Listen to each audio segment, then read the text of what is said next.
I made a mistake marrying you. You would never match my status, husband yelled at the luxury dinner. 2 weeks later, I owned 80% of his company. The words came across the table at Charleston's most exclusive restaurant, cutting through the gentle piano music and the hushed conversations of old money and new wealth. I made a mistake marrying you. My husband Garrett's voice wasn't even angry. That was the worst part. It was calm, matter of fact, like he was commenting on the weather or the overpriced wine we were drinking. His business partners sat frozen at our table, their faces carefully blank. In that way, wealthy people perfect when witnessing something uncomfortable. You would never match my status, Autumn. Look at you. You're a children's book illustrator. You paint pictures for a living. These people, he gestured around the restaurant, they're real professionals, real success. Do you have any idea how embarrassing it is to introduce you as my wife? I sat there in the dress I had spent 2 hours choosing, the emerald silk that brought out my eyes, the heels that made my feet ache but looked elegant, my hair professionally styled for the first time in months because I knew this dinner mattered to Garrett, because I still believed, foolishly, that if I just tried hard enough, he might see me the way he used to. The woman across from me, Helena something, a potential investor in Garrett's latest development project, looked down at her plate, embarrassed for me, pitying me. My phone buzzed in my clutch. Ruby's babysitter. My 4-year-old daughter asking when mommy would be home. I glanced at the message and felt something crack open inside my chest. I need to go, I said quietly. Ruby needs me. Garrett's hand shot across the table, gripping my wrist.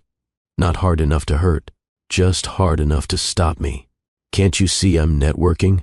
This is real work, Autumn, not coloring books. Sit down. I looked at his hand on my wrist, then at his face, then at the faces around the table, watching to see what I would do, whether I would shrink and apologize and make myself smaller like I had been doing for 2 years. I stood up. Actually, Garrett, I can see perfectly now. For the first time in a long time, I can see everything clearly. I walked out of that restaurant into the humid Charleston night, and I didn't look back. What I didn't know then, what Garrett definitely didn't know, was that in 2 weeks, I wouldn't just be leaving him. I would own him. But let me back up and tell you how a watercolor artist and children's book illustrator became the majority owner of a multi-million-dollar real estate development company.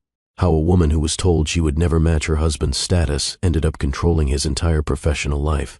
This is a story about knowing your worth when someone else has spent years trying to convince you that you have none, about strategic thinking over emotional reaction, about discovering that sometimes the best revenge isn't destruction, it's peace. And if you've ever been underestimated, if you've ever been told you weren't enough, if you have ever walked away from someone who couldn't see your value, then this story is for you. Hit that subscribe button right now because what happens next will restore your faith in karma and the power of knowing exactly who you are. My name is Autumn Hayes. Well, it's Autumn Hayes again now. For 3 years it was Autumn Castellano, but I took back my maiden name the same day I took back my life. And this is the story of how I did both. 5 years ago, I was 26 and living in a cramped studio apartment in downtown Charleston with north-facing windows that gave me perfect light for painting. I was working as a freelance illustrator, mostly doing children's books and magazine work, the kind of career that sounds charming at dinner parties but doesn't pay particularly well, especially not in a city where the cost of living seems to rise every month and the competition for creative work is fierce. I had just gotten my first major contract. A small publishing house wanted me to illustrate a series of books about a little girl who could talk to animals. The advance wasn't huge, but it was steady work. 6 books over 2 years. Enough to finally feel like maybe I could actually make a living doing what I loved. The gallery opening where I met Garrett was one of those events I almost didn't attend. A local art collective was showcasing emerging artists, and my friend Piper had 3 paintings in the show. She begged me to come, promised there would be free wine, and potentially wealthy buyers who might commission work. I wore a sundress I had painted myself, watercolor flowers bleeding across white cotton. My hair was in its natural state, dark curls that I had long since stopped trying to tame into submission. I had paint under my fingernails because I had been working until the last possible minute and forgot to scrub my hands properly. Garrett noticed me immediately. He told me later that I looked like I had stepped out of one of my own illustrations. Colorful and whimsical and completely unconcerned with what anyone else thought. He said it like it was the most attractive thing he had ever seen. He bought 3 of my pieces that night, the most expensive ones in my portfolio, $2,000 each. I watched him examine each painting with what seemed like genuine appreciation, asking me questions about my process and technique. He wasn't performing for anyone. The gallery was nearly empty at that point. It was just us standing in front of my work, and he seemed genuinely moved by it. "I'm Garrett Castellano, real estate development, and you're incredibly talented." He handed me his business card with a smile that was probably practiced but felt spontaneous. "I'm also single and very interested in taking you to dinner. Are you free tomorrow?" I should have seen the red flags even then. The way he mentioned his career before his name, like his professional identity, was more important than his actual identity. The expensive watch that probably cost more than I made in 6 months. The confidence that assumed I would say yes because men like him were unaccustomed to hearing no. But I was 26 and flattered and honestly a little dazzled by the attention. So I said yes. Our first date was at a restaurant I couldn't have afforded on my own. The kind of place where the menu doesn't list prices and the waiters move like dancers. Garrett ordered for both of us without asking what I wanted, but he did it with such charm that it felt romantic rather than controlling. He asked about my art and seemed genuinely interested in my answers. He told me about his work, the historic buildings he was converting into luxury condos, the vision he had for revitalizing Charleston's waterfront.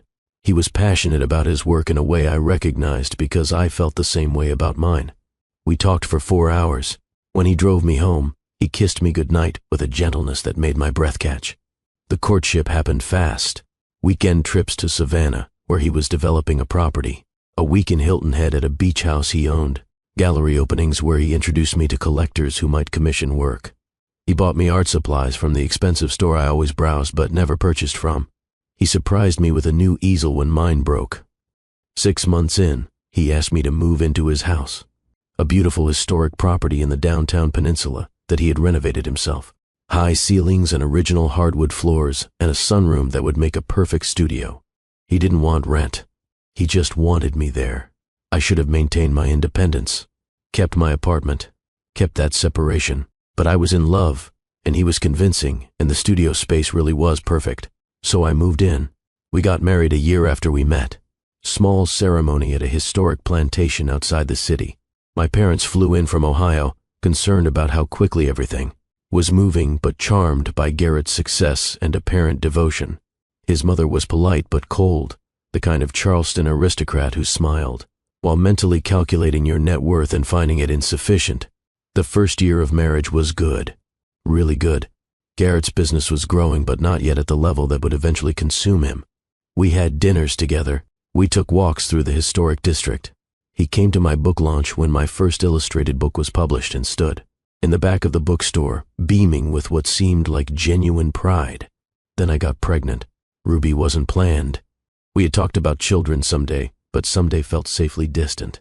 When I saw those 2 pink lines on the test, I felt terror and joy in equal measure. Garrett's reaction was harder to read.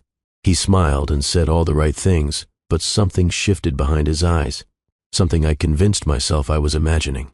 The pregnancy was difficult, morning sickness that lasted all day, exhaustion that made painting almost impossible.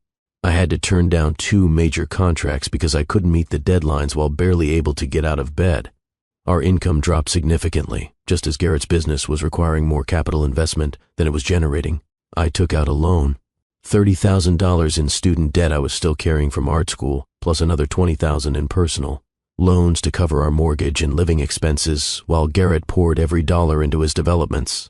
He promised it was temporary, just until his first major project sold. Then we would be fine. Better than fine. We would be wealthy. Ruby was born on a Tuesday morning in April. 7 pounds of perfect tiny human with my dark curls and Garrett's gray eyes. I had never felt love like that before. Overwhelming and terrifying and all-consuming. Garrett held her for 10 minutes in the hospital, took a photo for social media, then went back to work. There was a crisis with permits, he said. He would be back that evening. He came back 3 days later. The first year of Ruby's life is a blur of sleepless nights and constant worry and trying to maintain my illustration career while learning how to keep a tiny human alive. Garrett's business finally started generating real revenue. The waterfront development sold out. Suddenly, we had money, real money. more than I had ever imagined having. But the money came with a shift in Garrett's perspective. He started talking about us differently, about our contributions to the household. He would mention casually how much he had made that month, then ask how my little projects were going. Little projects. Like my career was a hobby I did to fill time between managing his household. I told myself he was stressed. The success was new, and he was trying to prove himself. It would get better once he relaxed into it. It got worse. The comments became more frequent, more cutting. He started declining invitations to my work events. Book launches, gallery shows, anything connected to my career suddenly wasn't worth his time. But I was expected to attend every one of his networking dinners, client meetings, industry events, expected to smile and be charming and make him look good. When Ruby turned 2, I got the biggest contract of my career. A major publisher wanted me to illustrate a series of books by a best-selling children's author. The advance was $75,000, more money than I had ever made from a single project. I was so excited to tell Garrett. I waited until Ruby was in bed, made his favorite dinner, opened an expensive bottle of wine. When he came home, I told him about the contract with the enthusiasm I couldn't contain. "That's great, honey. Really great. Will that interfere with your responsibilities at home? Because I'm hosting a major client dinner next month, and I need you available." That was his response. Not congratulations, not pride, just concern about whether my professional success would inconvenience him. Something began to harden inside me that night, something protective and cold, but I still wasn't ready to acknowledge what it meant. I convinced myself I was being too sensitive, that I should be grateful for our life. That marriage was about compromise, and maybe I was expecting too much. Then came the kitchen incident, the moment everything crystallized. It was a Saturday afternoon. Ruby and I had spent the morning painting together. She was 3.5 and obsessed with colors. We had newspapers spread across the kitchen table and were covered in paint, watercolors smeared on our hands and faces. Ruby had painted what she insisted was a rainbow dinosaur, and I had painted a portrait of her painting, trying to capture the pure joy on her face. Garrett came home early from the office. He walked into the kitchen and stopped, just stood there staring at us, at the newspapers and paint and the mess that comes with creating art, at me in my paint-stained jeans and Ruby's old t-shirt, my hair in a messy bun, my daughter on my hip. "Do you know where I just was?" His voice was quiet, controlled. I was at a lunch meeting with the Whitmore Group, billion-dollar investors looking at our next development, and all I could think about was how embarrassing it would be if they could see this. See you like this. I'm playing with our daughter, Garrett. We're making art. He made a sound that wasn't quite a laugh. "You know what? I need to say something I've been thinking for a while now. Watching you try to fit into my world is like watching someone show up to a black-tie gala in discount store clothing. You don't belong there, Autumn. You never will.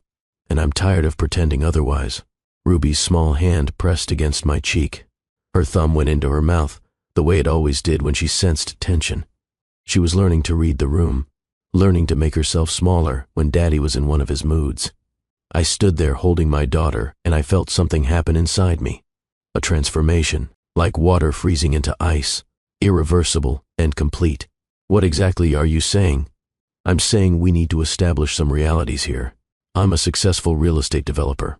I'm about to close deals that will make me one of the most successful developers in the Southeast. You paint pictures for children's books.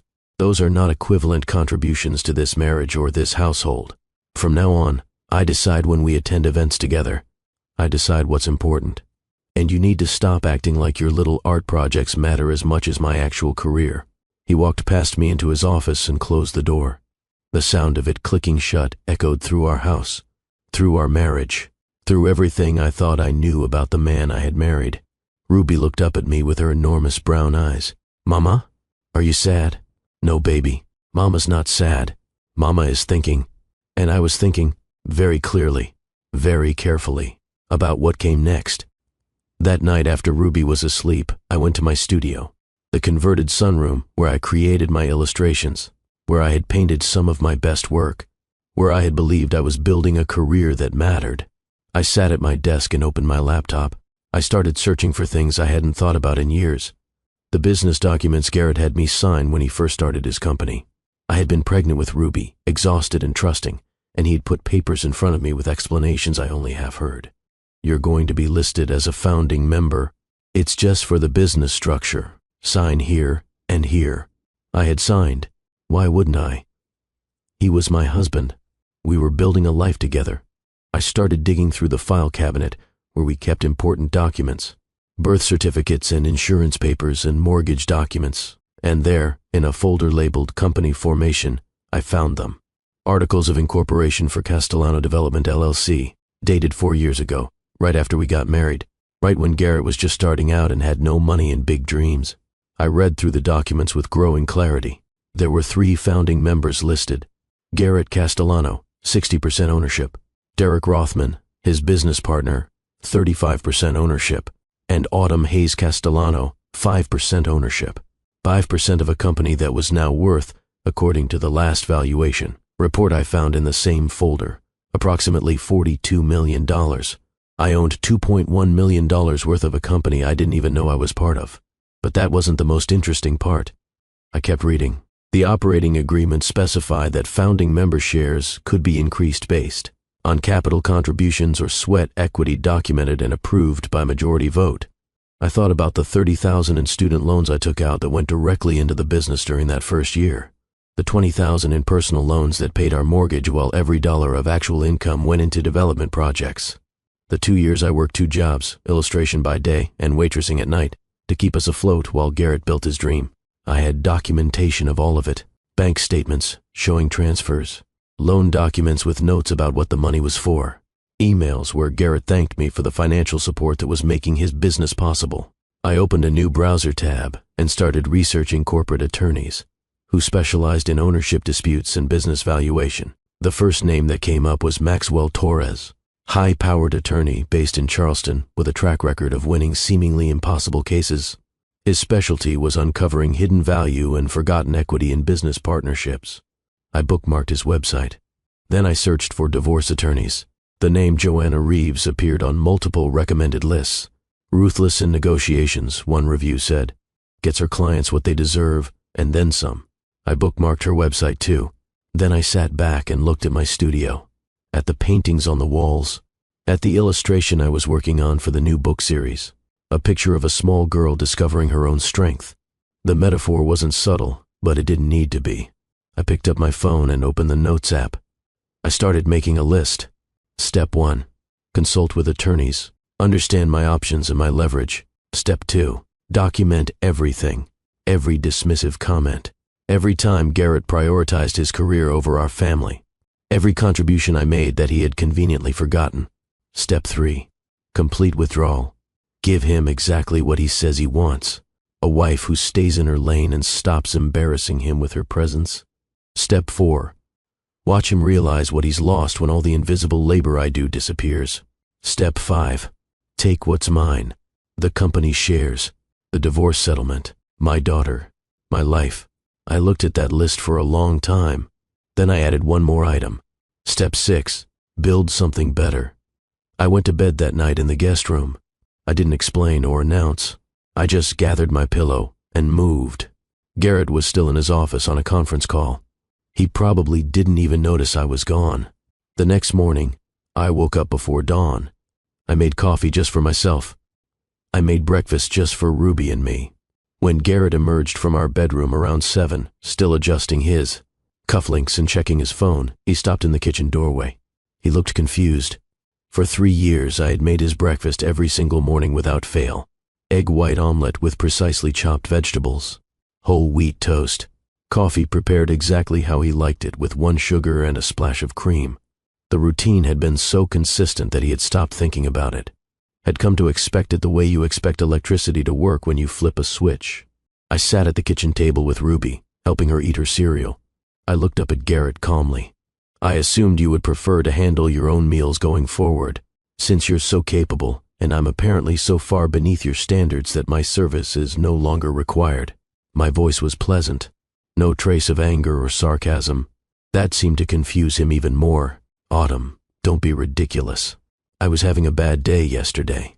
You know how stressful things are right now. I do know. Which is why I'm making things easier for you by managing only my own responsibilities. You're a successful real estate developer, Garrett. Surely you can figure out how to make yourself breakfast.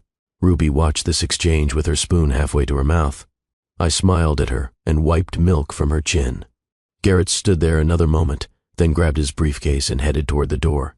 I noticed he looked around like he was searching for something, probably the dry cleaning I always picked up on Thursdays and had hanging ready for him, or the reminder about his afternoon meeting that I would normally have left on the counter, or the lunch I usually packed so he didn't waste time going out. None of those things were there.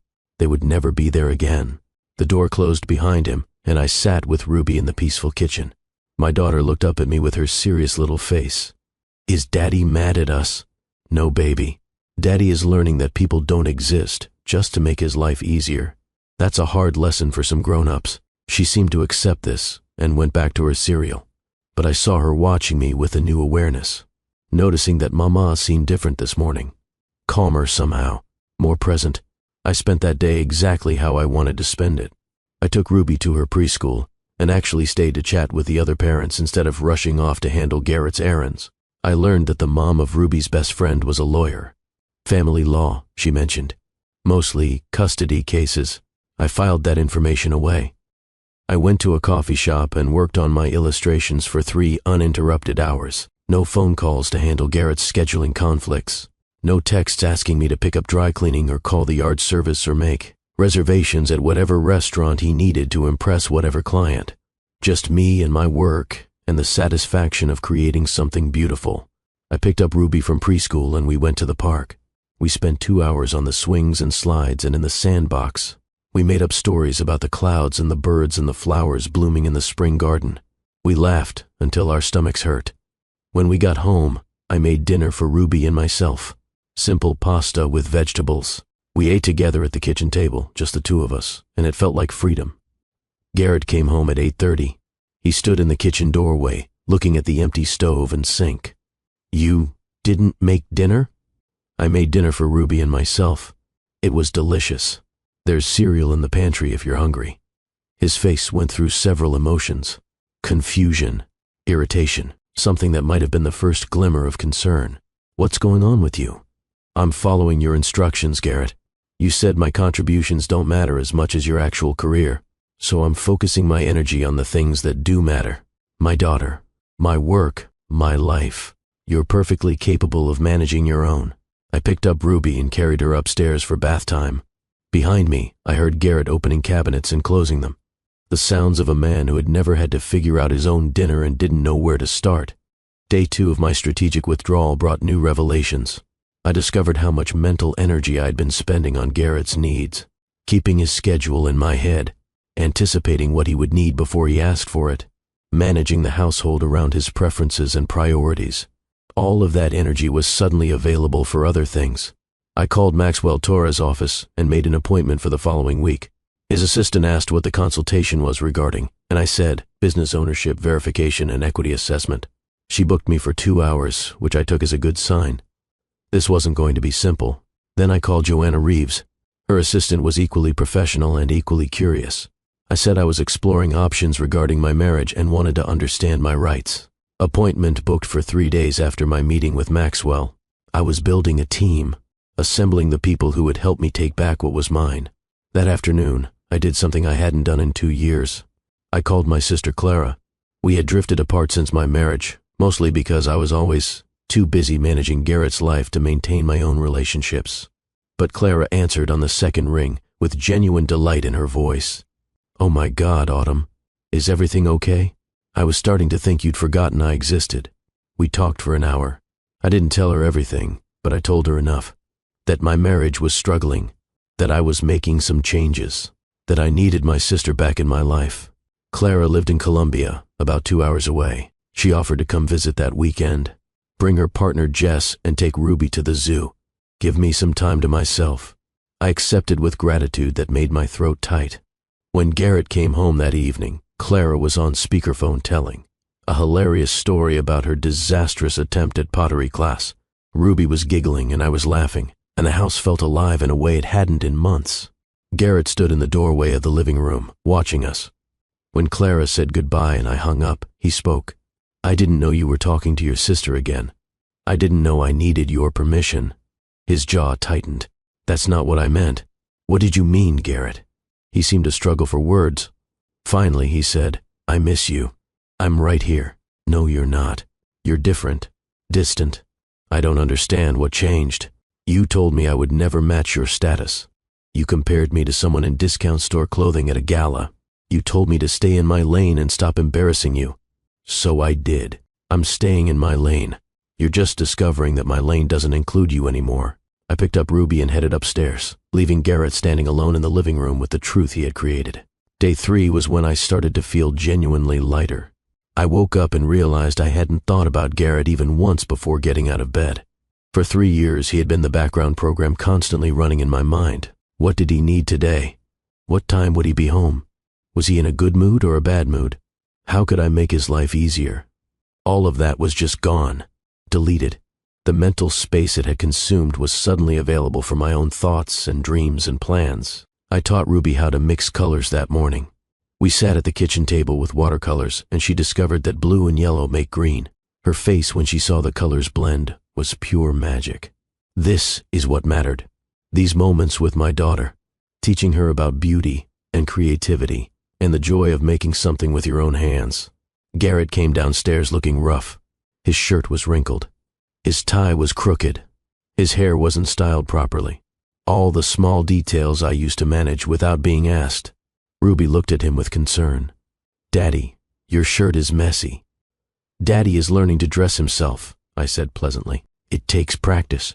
Garrett glared at me, but didn't respond. He grabbed his briefcase and left. I noticed he forgot his phone charger. Normally I would text him to remind him. I went back to teaching Ruby about color theory instead. That evening, my phone rang. Garrett's mother. I considered not answering, then decided I might as well get this conversation over with. "Autumn, dear. Garrett tells me you're going through some kind of phase." "I'm going through a realization, Patricia, not a phase. He says you're being difficult, not cooking his meals, not managing the household properly. I understand marriage can be challenging, but really, dear, a man needs his wife's support." I took a breath and kept my voice calm. A wife needs her husband's respect. When I get that, we can discuss my support. There was silence on the other end. Then, "I'm not sure what you think you're accomplishing with this behavior." "I'm accomplishing peace, Patricia, and teaching your granddaughter that women don't have to shrink themselves to make men comfortable. Now, if you'll excuse me, Ruby and I are making art." I hung up before she could respond. My hands were shaking, but I felt powerful. I had just set a boundary with Garrett's mother, something I had never done in 3 years of marriage. Ruby looked up at me. "Was that Grandma Patricia?" "It was. She doesn't like our painting? Some people don't understand that making art is important work. But we know better, don't we?" "We know better," Ruby agreed seriously. Then she added more blue to her painting and smiled at the way it bled across the paper. Day 5 brought my first real test. Garrett's company was hosting a major networking event. Black tie gala at one of Charleston's historic venues. The kind of event I had attended dozens of times, smiling and charming and making him look good. The invitation sat on the kitchen counter. Garrett hadn't mentioned it, probably assuming I would attend automatically. The event was in 3 days. I had no intention of going. That evening, Garrett finally brought it up. "You'll need to get a dress for Saturday's gala. Something elegant. Important clients will be there." "I won't be attending." He looked up from his phone with genuine shock. "What?" I said I won't be attending. "You made it very clear that my presence embarrasses you, so I'm saving you that embarrassment." "Autumn, don't be ridiculous. This is important for my business." "Your business." "Exactly. Not our business. Yours. I'm sure you'll do fine without me. I need you there. People expect to see us together." "Then perhaps you should have thought about that before telling me I would never match your status." His face went red. I was angry. "I didn't mean it." "Yes, you did. You meant every word. You've been meaning it for 2 years and 1,000 small comments. You finally said it out loud, and now you want to pretend it didn't happen because it's inconvenient for you. But I heard you, Garrett. I finally heard you, and I'm responding accordingly. You're being childish. I'm being honest. There's a difference. Enjoy your gala." I walked out of the room and heard something slam behind me. Probably his fist on the counter. Probably the realization that I was serious beginning to sink in. Saturday arrived, and I spent it exactly how I wanted. I took Ruby to the Children's Museum. We explored exhibits about science and nature and creativity. We had lunch at a little cafe with outdoor seating where Ruby could watch the birds. We came home and painted in my studio while afternoon light streamed through the windows. At 6 p.m., Garrett came downstairs in his tuxedo. He looked handsome and miserable. He stared at me in my paint-stained jeans and t-shirt. "Last chance. Come with me. Have a good evening, Garrett." He left. The house settled into peaceful silence. Ruby and I made popcorn and watched a Disney movie cuddled on the couch. She fell asleep against my shoulder and I carried her to bed, breathing in the sweet smell of her hair. This was better than any gala. This was real. This was what mattered. My phone buzzed around 9 p.m. A text from a number I didn't recognize. Then I realized it was Jessica Hartwell, one of the other wives from Garrett's business circle. We had chatted at previous events but never exchanged numbers. "Just wanted to let you know Garrett is making a scene at the gala. Very, obviously, angry. Drinking too much. People are noticing. Thought you should know." I stared at that message for a long moment. A month ago, I would have panicked, driven to the venue to manage the situation and smooth things over and protect Garrett from himself. Now I typed back a simple response. "Thank you for letting me know. He's a grown man. He can handle the consequences of his own choices." I put my phone on silent and went back to my movie. Sunday morning, Garrett came home at 3 a.m. I heard him stumbling up the stairs, heard the shower running for a long time, heard him finally collapse into bed in our room. The room I hadn't slept in for a week. He didn't emerge until almost noon. When he finally came downstairs, he looked terrible, hungover and exhausted and defeated. Ruby was in her room playing. I was in the kitchen making lunch.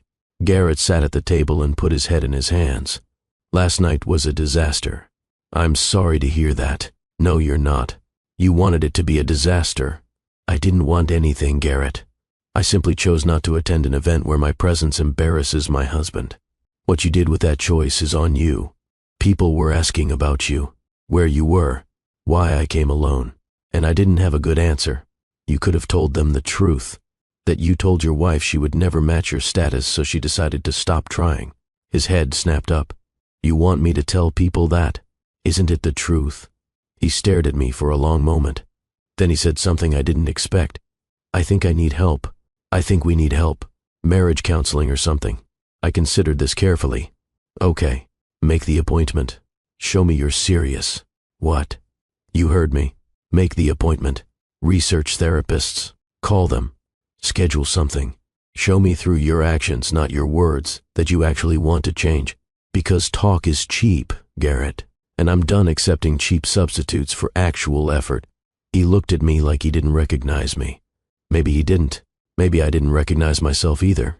This version of Autumn, who set boundaries and held people accountable and refused to accept less than she deserved, was new.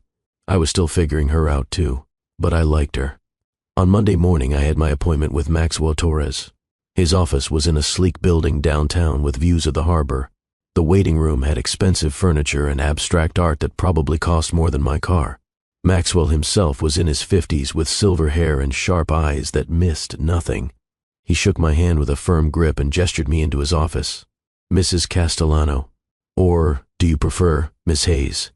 I'm in the process of becoming Miss Hayes again, but legally I'm still Castellano for now." "Understood. Tell me what brings you here." I laid it all out. The company formation documents I had found, the contributions I had made, the loans I had taken, the sweat equity I had put in during those early years. Maxwell listened without interrupting, taking notes in precise handwriting. When I finished, he leaned back in his chair and smiled. It wasn't a kind smile.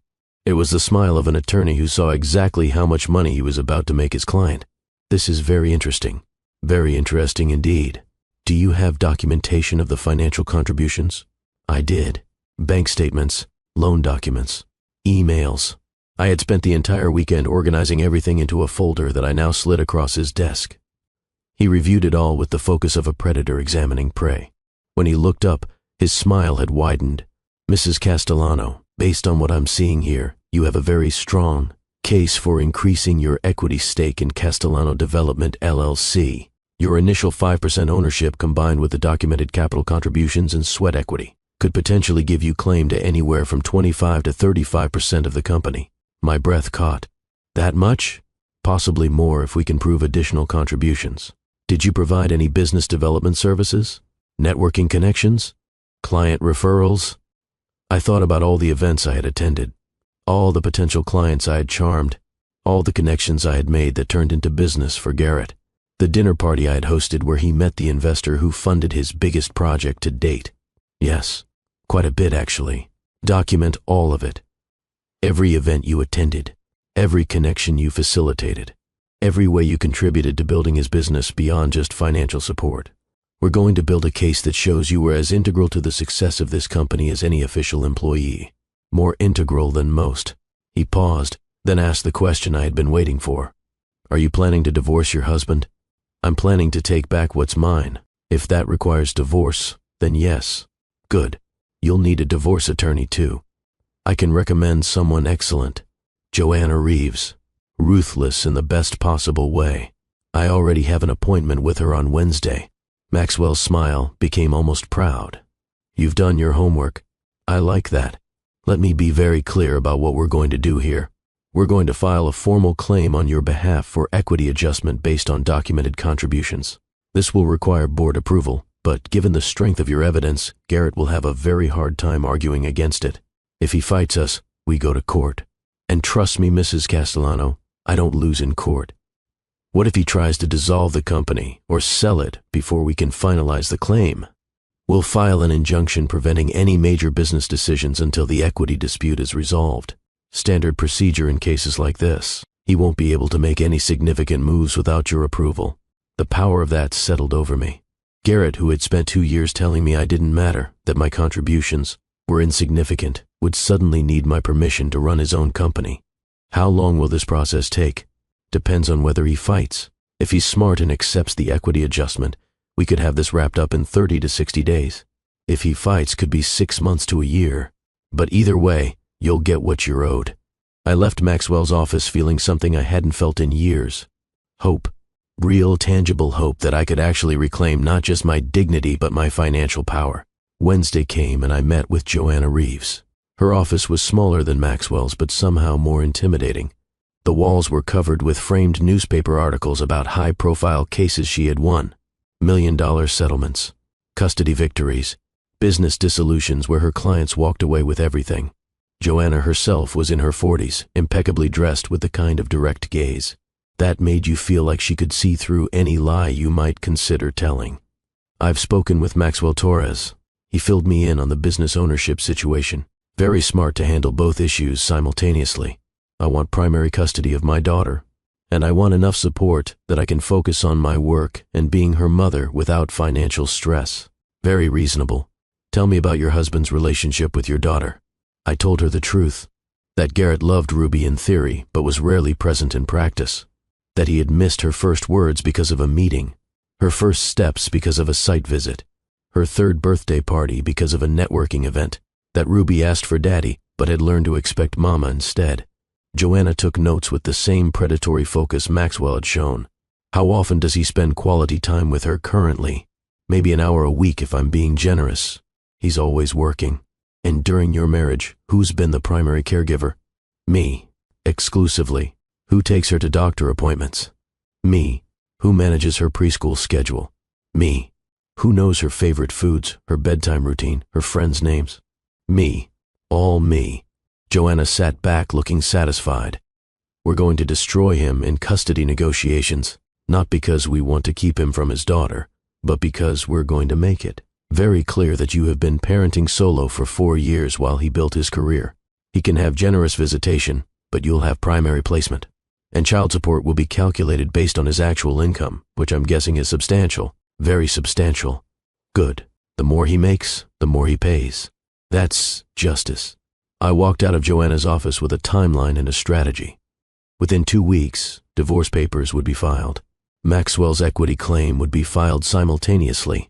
Garrett would be hit on both fronts at once, his marriage ending and his business ownership challenged. The coordinated attack was strategic. He wouldn't have time or resources to fight both battles effectively. He would have to choose what mattered more. And either way, I would win. That evening, I came home to find flowers on the kitchen counter, expensive ones from the boutique florist downtown. The card said simply, "I'm sorry. I'm trying. Please, talk to me. Garrett. Ruby saw the flowers and got excited. Pretty flowers, Mama. Are they for you? They are, baby. They're very pretty. I left them on the counter. I didn't put them in water. I didn't acknowledge them to Garrett when he came home that evening. By morning they had started to wilt. By the next day, they were dead. The symbolism felt appropriate. Day 10 of my withdrawal brought visible changes in Garrett that I couldn't ignore even if I wanted to. He was losing weight. The expensive suits he always wore perfectly tailored were starting to hang loose. Dark circles had appeared under his eyes, deepening each day into something that looked almost like bruises. I would hear him pacing at night. His office was below our bedroom, and the old house carried sound. The floorboards would creak for hours. Sometimes I would hear his voice on phone calls at 2 or 3 in the morning, angry conversations that I didn't try to understand. His carefully maintained appearance, always so important to him as he cultivated the image of a successful developer, was showing cracks. Coffee stains on his ties, shoes that had lost their polish, hair that looked like he had forgotten to comb it. He was falling apart, and I felt nothing. Actually, that's not true. I felt something. I felt the satisfaction of watching a man discover what his life actually looked like without the invisible support system he had taken for granted. Ruby noticed too. She asked me one morning while I was braiding her hair for preschool, "Why does Daddy look sad all the time?" I thought carefully about how to answer. I could lie, protect Garrett, make excuses for him like I had been doing for years. But I was trying to raise Ruby to be honest and strong and unafraid of truth. Daddy is learning some important lessons right now. Sometimes learning is uncomfortable, but uncomfortable doesn't mean bad. Sometimes it means growing. Is Daddy growing? I hope so, baby. We'll see. That afternoon, I got a call from an unknown number. When I answered, a woman's voice asked if I was Autumn Castellano. I am. Who's calling? My name is Sharon Whitmore. I'm with the Whitmore Investment Group. We're considering a major partnership with your husband's development company, and I wanted to reach out to you directly. This was unexpected. I was confused. I'm not sure I understand. Why would you reach out to me? Sharon's voice was warm but professional. Mrs. Castellano, we do extensive due diligence on all our potential partnerships. That includes understanding the family dynamics and support systems of the principals involved. Your husband has presented himself as a self-made success story, but our research indicates that's not entirely accurate. My heart started beating faster. What did your research indicate? That during the crucial startup years of Castellano development, the household was financially supported by your income and significant loans you personally secured. That you attended hundreds of networking events where you made key introductions that turned into major clients. That you were listed as a founding member of the LLC. In short, Mrs. Castellano, our research indicates that your husband's company wouldn't exist without your contributions. I sat down slowly on the couch. That's accurate. I thought it might be. Mrs. Castellano, I'm going to be very direct with you. We're concerned about entering a major partnership with someone who misrepresents fundamental facts about his business history. It suggests either dishonesty or a troubling lack of awareness. Neither quality makes for a good partner. What are you saying?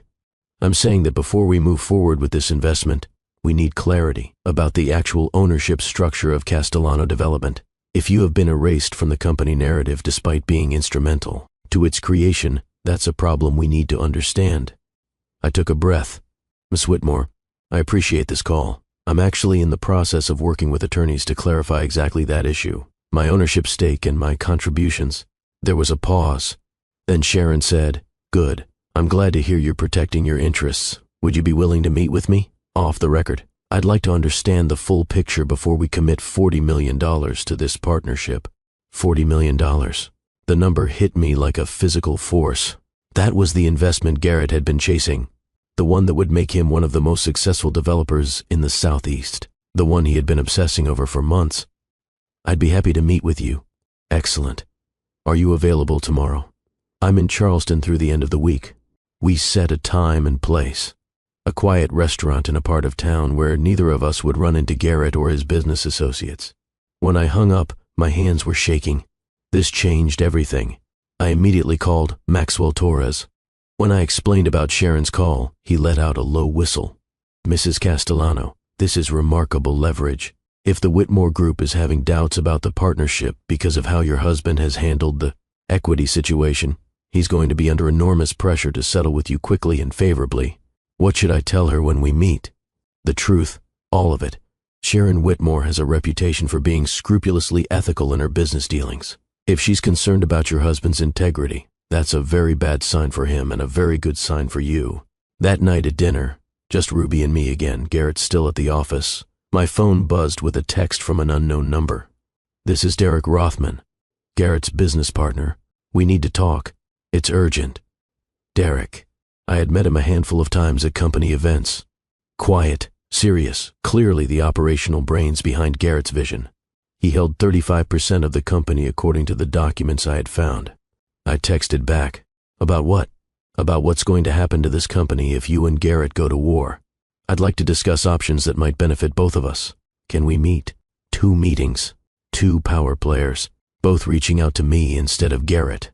The shift was intoxicating. I met Derek the next morning at a coffee shop near the Battery. He was already there when I arrived, looking stressed in a way that reminded me of Garrett. Dark circles, rumpled clothes, the appearance of a man who wasn't sleeping. Mrs. Castellano, thank you for meeting me. Call me Autumn. What's this about, Derek? He glanced around to make sure no one was listening, then leaned forward. I'm going to be blunt. Garrett is imploding. He's making erratic decisions, missing meetings, showing up to client presentations unprepared. The board is starting to ask questions. And now I hear through the grapevine that you're filing an equity claim. The grapevine? Your attorney sent a preliminary notice to the company. Standard procedure, I understand. But it's created chaos. Garrett is panicking. And you're here because I've been Garrett's partner for 4 years, and I'm tired of doing 70% of the work while he takes 90% of the credit. Because I've watched him treat you dismissively at every company event. Because I know exactly how much you contributed during the startup years. I was there, remember? And because if you're serious about claiming your equity, I want to talk about what happens next. This was unexpected. What do you mean? Derek pulled out a folder. I had our accountant run the numbers based on your documented contributions. Maxwell Torres is good, but I think he's being conservative. Based on what you put in financially and the value of the business development, work you did, you could legitimately claim up to 30% of the company. 30%, maybe more. The dinner party you hosted in year 2, the one where Garrett met Thomas Chen, that connection led to the Riverfront development deal, our biggest project to date. Without that introduction, this company would still be doing small residential conversions. You're directly responsible for our current success level. My head was spinning. Why are you telling me this? Derek leaned back and smiled, though it didn't reach his eyes.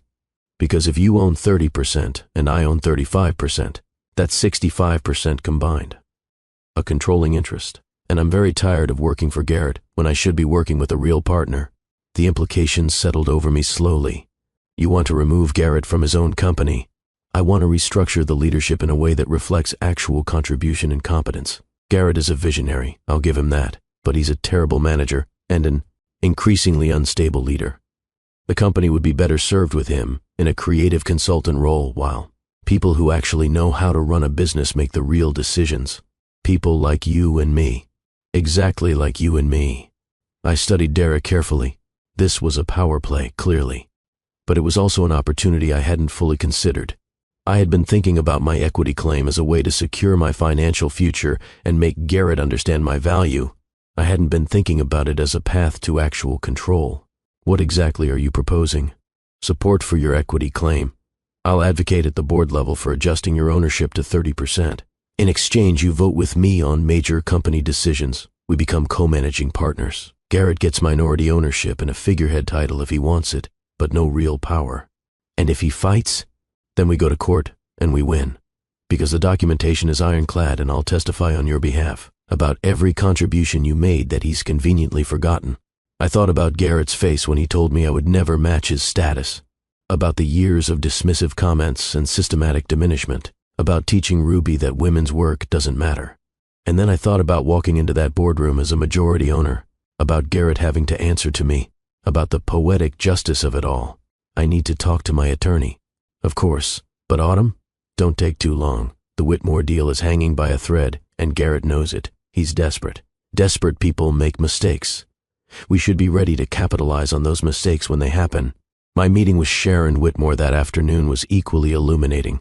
She was in her 60s, impeccably dressed with the kind of presence that came from decades of making multi-million-dollar decisions. We ordered lunch, and she got straight to the point.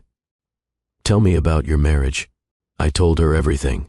The whirlwind courtship, the gradual erosion of respect, the financial contributions I made, the business connections I facilitated, the kitchen incident, and the luxury dinner humiliation. Sharon listened without interrupting, her expression growing darker.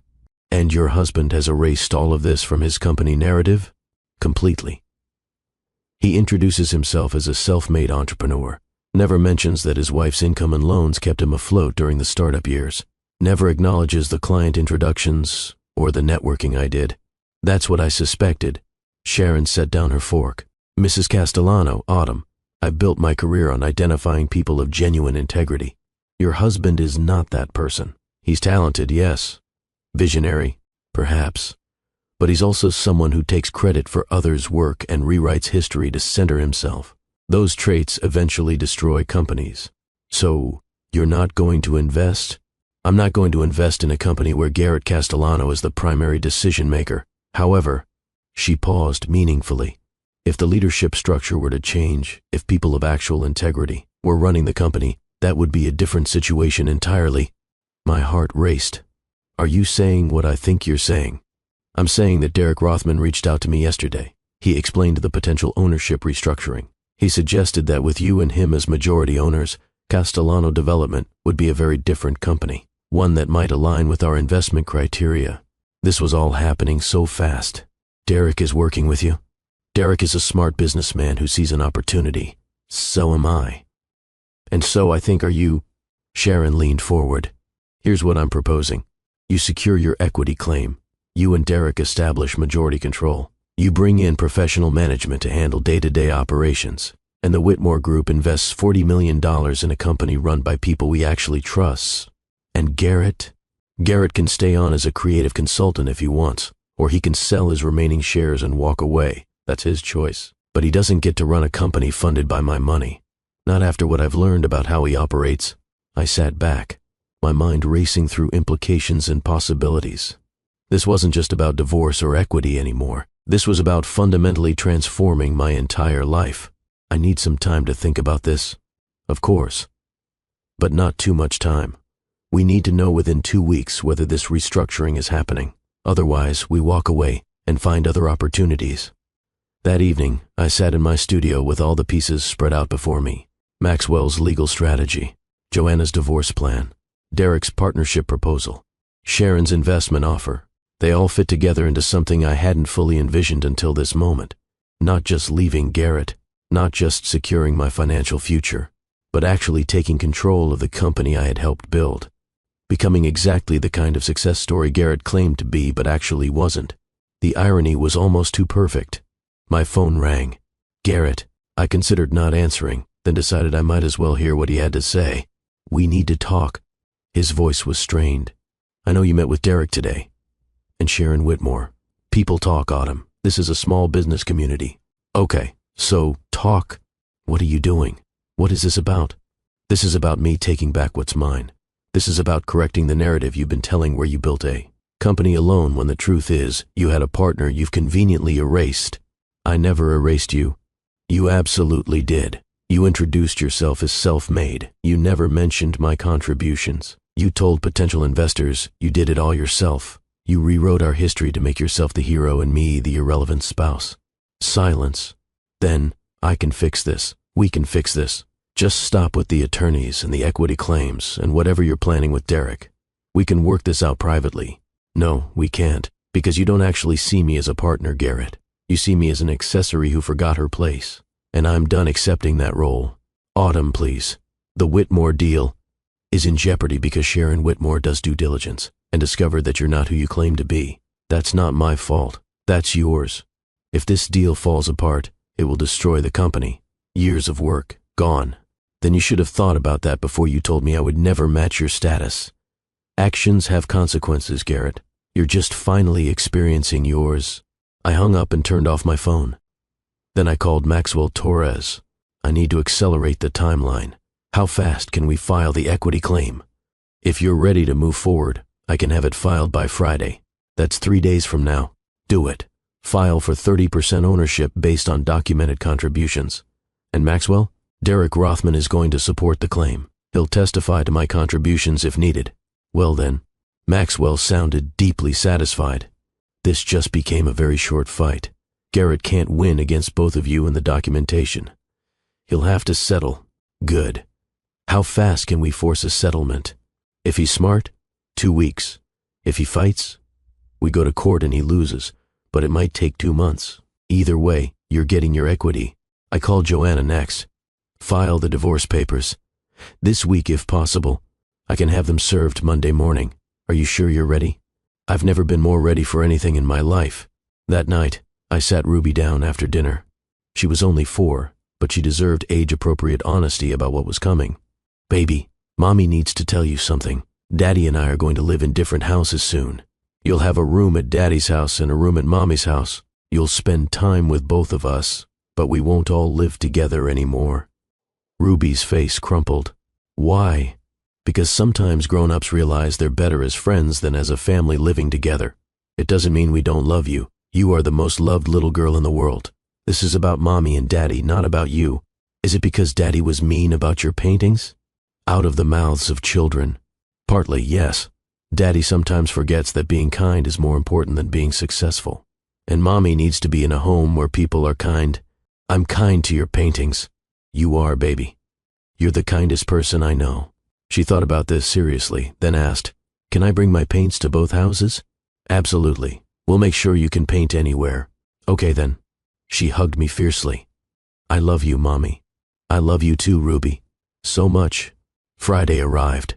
Maxwell filed the equity claim with the company board and with the county business court. Simultaneously, Joanna filed divorce papers to be served Monday morning. The coordinated strike was deliberate. Hit Garrett from both sides at once.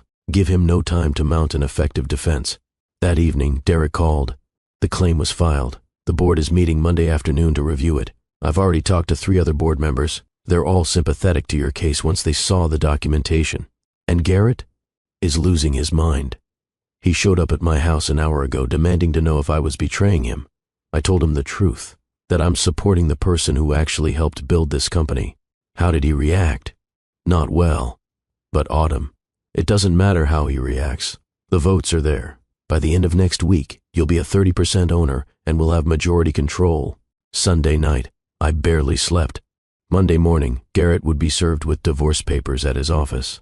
Monday afternoon, the board would review my equity claim. Everything was about to change. I got up early and painted while Ruby slept. The illustration I was working on showed a woman standing at a crossroads, paths diverging, in multiple directions, all of them leading somewhere better than where she'd been. The metaphor still wasn't subtle. I still didn't care. At 9:17 a.m. Monday morning, my phone rang. Joanna, papers are served. Garrett was in a meeting with clients. Process server walked right in and handed them to him in front of everyone. Oh my God. I know, not ideal timing, but the process server went when he was available. How are you feeling? Terrified, exhilarated. I'm not sure. That's normal. Expect Garrett to call, probably multiple times. Don't answer unless you want to hear him beg or rage. Either way, it won't be productive. She was right. By noon, I had 17 missed calls from Garrett and 23. Text messages that devolved from pleading to angry to desperate. We can fix this. How could you do this? Think about Ruby. You're destroying everything. Call me. Please, Autumn, just talk to me. I didn't respond to any of them. At 2 p.m., the board meeting started. Derek texted me updates. Meeting started. Your claim is first on the agenda. Presenting documentation now. They're reviewing the bank statements. Holy shit, Autumn. Board member Karen just said, How did we not know about these contributions? Garrett looks like he's going to be sick. Vote happening now. My phone rang. Derek, not a text. It's done. 6-1 vote in favor of adjusting your ownership to 30%. The one dissenting vote was Garrett. You're officially a minority owner of Castellano Development, LLC. I sat down hard on my studio floor. It's really done. It's really done. Congratulations, partner. We have controlling interest as of right now. The board also voted to restructure leadership. You and I are co-managing partners. Garrett is being moved to creative director, an advisory role with no operational authority. How did he take it? He walked out, didn't say a word, just stood up and left. But Autumn? It doesn't matter. The vote is recorded. It's legally binding. He can't undo it. When Garrett finally came home that night, to a house that would soon no longer be his, he looked like he had aged a decade. His face was gray. His hands were shaking. I was in the living room with Ruby, reading her a bedtime story. He stood in the doorway watching us. Can we talk, please? I looked at Ruby. Baby, go brush your teeth. Mommy will be up in a minute to tuck you in. When she was upstairs, I turned to Garrett. What do you want to say? I want to understand why you're destroying me. I'm not destroying you, Garrett. I'm claiming what's mine. There's a difference. You took my company. Our company. The company we built together. The company you pretended you built alone. And the divorce? Taking Ruby? I'm not taking Ruby. I'm protecting her from growing up watching her mother accept disrespect and teaching her that's normal. And the divorce is because I finally understood something important. I don't need you to love me. I love me. And that's enough. He stared at me like I was speaking a foreign language. Maybe I was. The language of self-worth was foreign to a man who measured everything in status and money. I made a mistake, he said quietly. I know I did. But this is too far, Autumn. You've destroyed everything. No, you destroyed everything when you told me I would never match your status. I'm just ensuring I survive the destruction you caused. I walked past him and went upstairs to tuck Ruby in. When I came back down, he was gone. The news spread through Charleston's business community like wildfire through drought-dried grass. By Tuesday morning, less than Charleston's business community like wildfire through drought-dried grass. By Tuesday morning, less than 24 hours after the board meeting, my phone was flooded with calls and texts from people I hadn't heard from in years. Some were genuinely supportive. My old friend Piper from art school called squealing with delight. Are you kidding me? You own 30% of Garrett's company.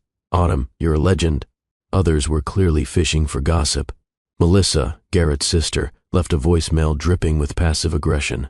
Autumn, I'm just so concerned about you. This doesn't seem like you at all. Have you considered what you're doing to the family?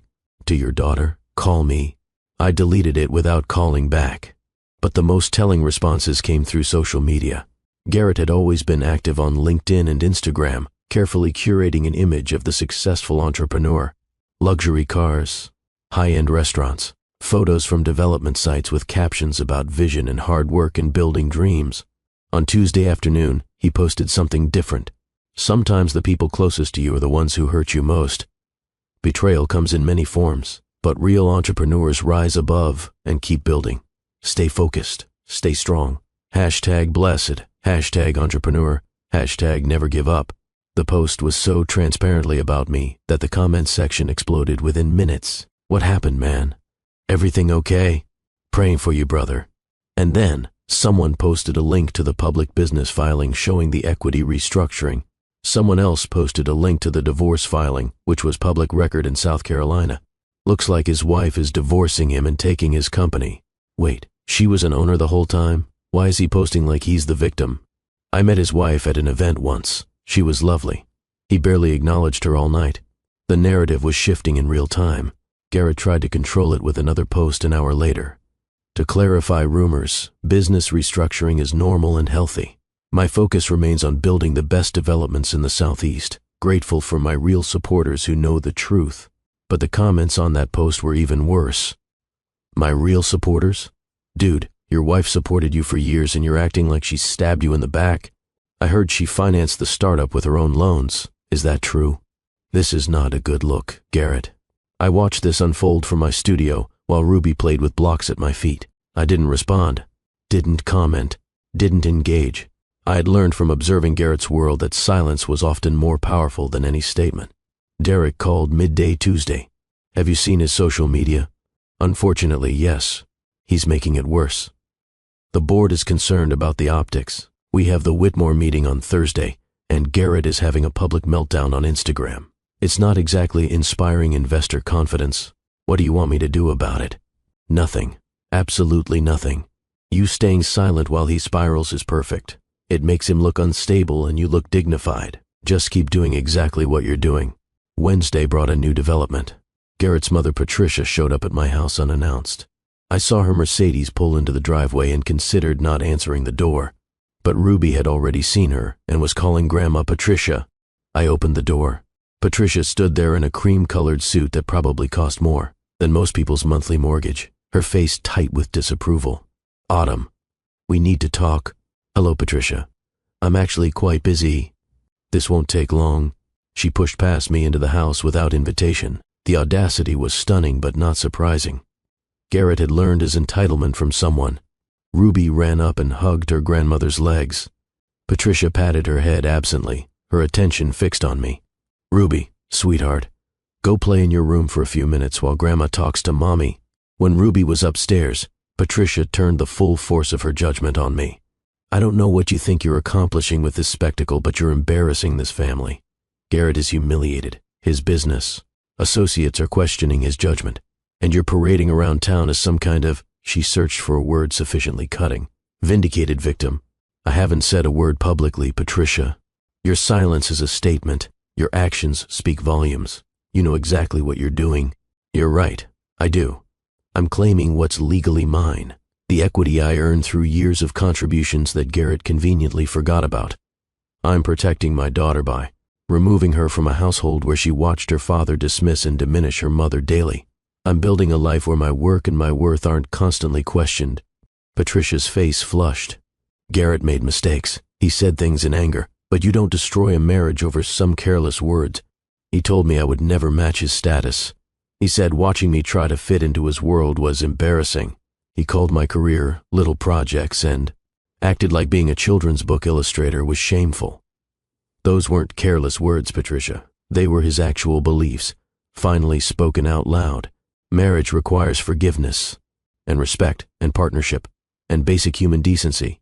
Garrett offered none of those things. So yes, I'm leaving. And yes, I'm taking what's mine. And if that embarrasses the family, then perhaps the family should examine why they were more concerned about embarrassment than about how Garrett treated me. Patricia drew herself up to her full height, which was still several inches shorter than me. The Castellano name means something in this city. We have built a reputation over generations, and you're tarnishing it with this revenge plot. I'm not interested in revenge, Patricia. I'm interested in justice. There's a difference. If you proceed with this divorce, if you continue with this business takeover, you'll regret it. We have resources. We have attorneys. We can make your life very difficult. Something cold settled in my chest. Are you threatening me?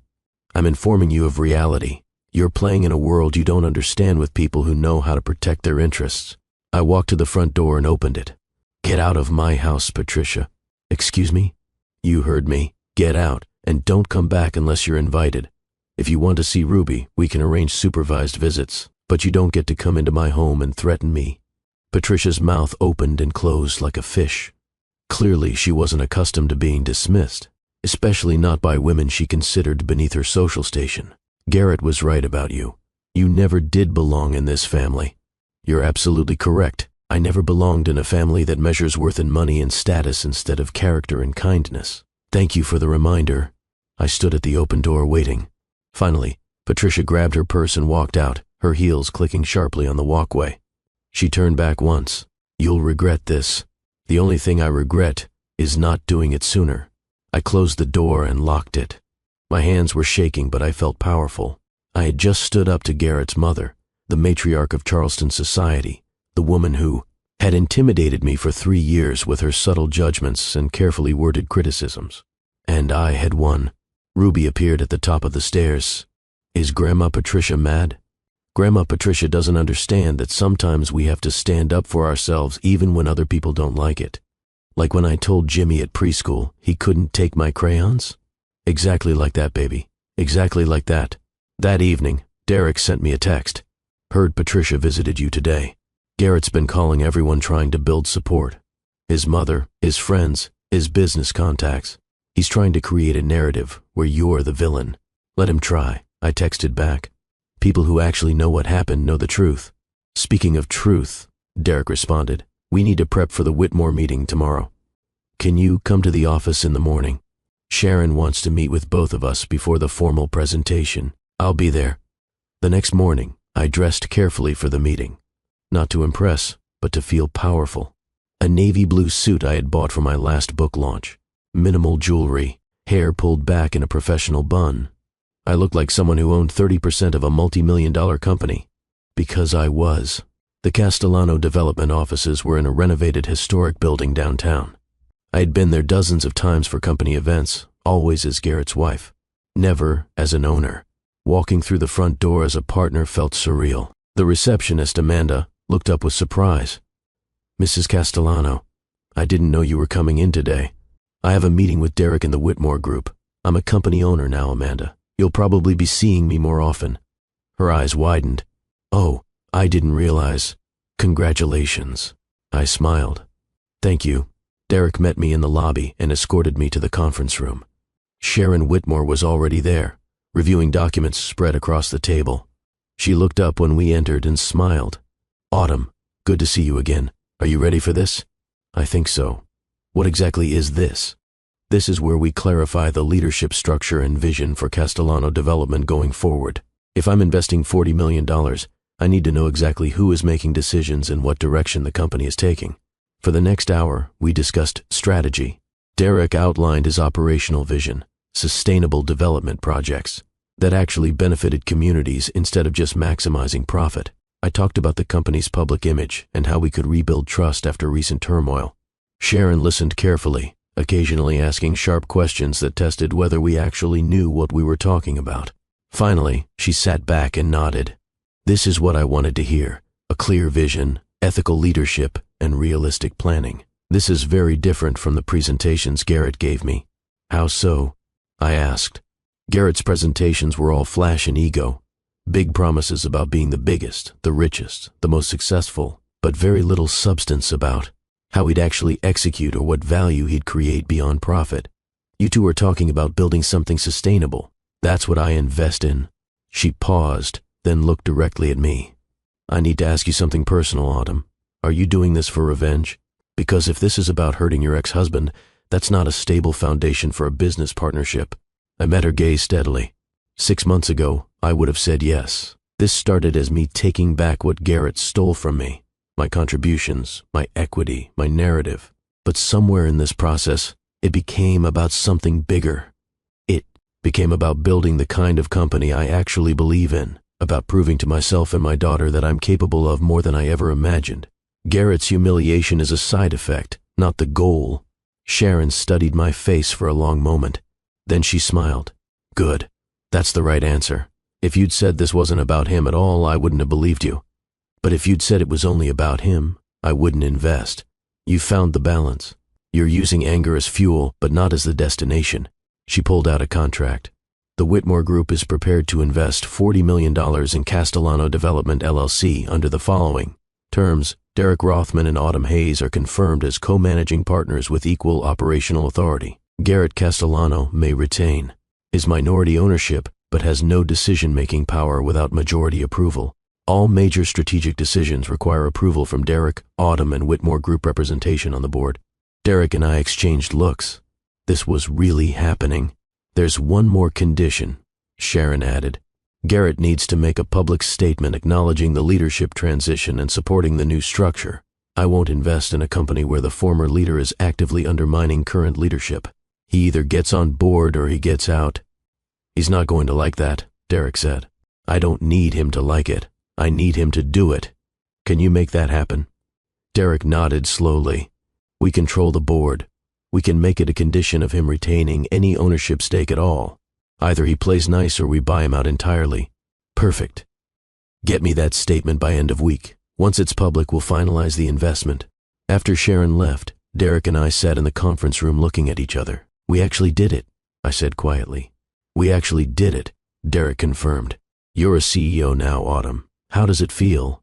Terrifying, exhilarating, surreal. I laughed.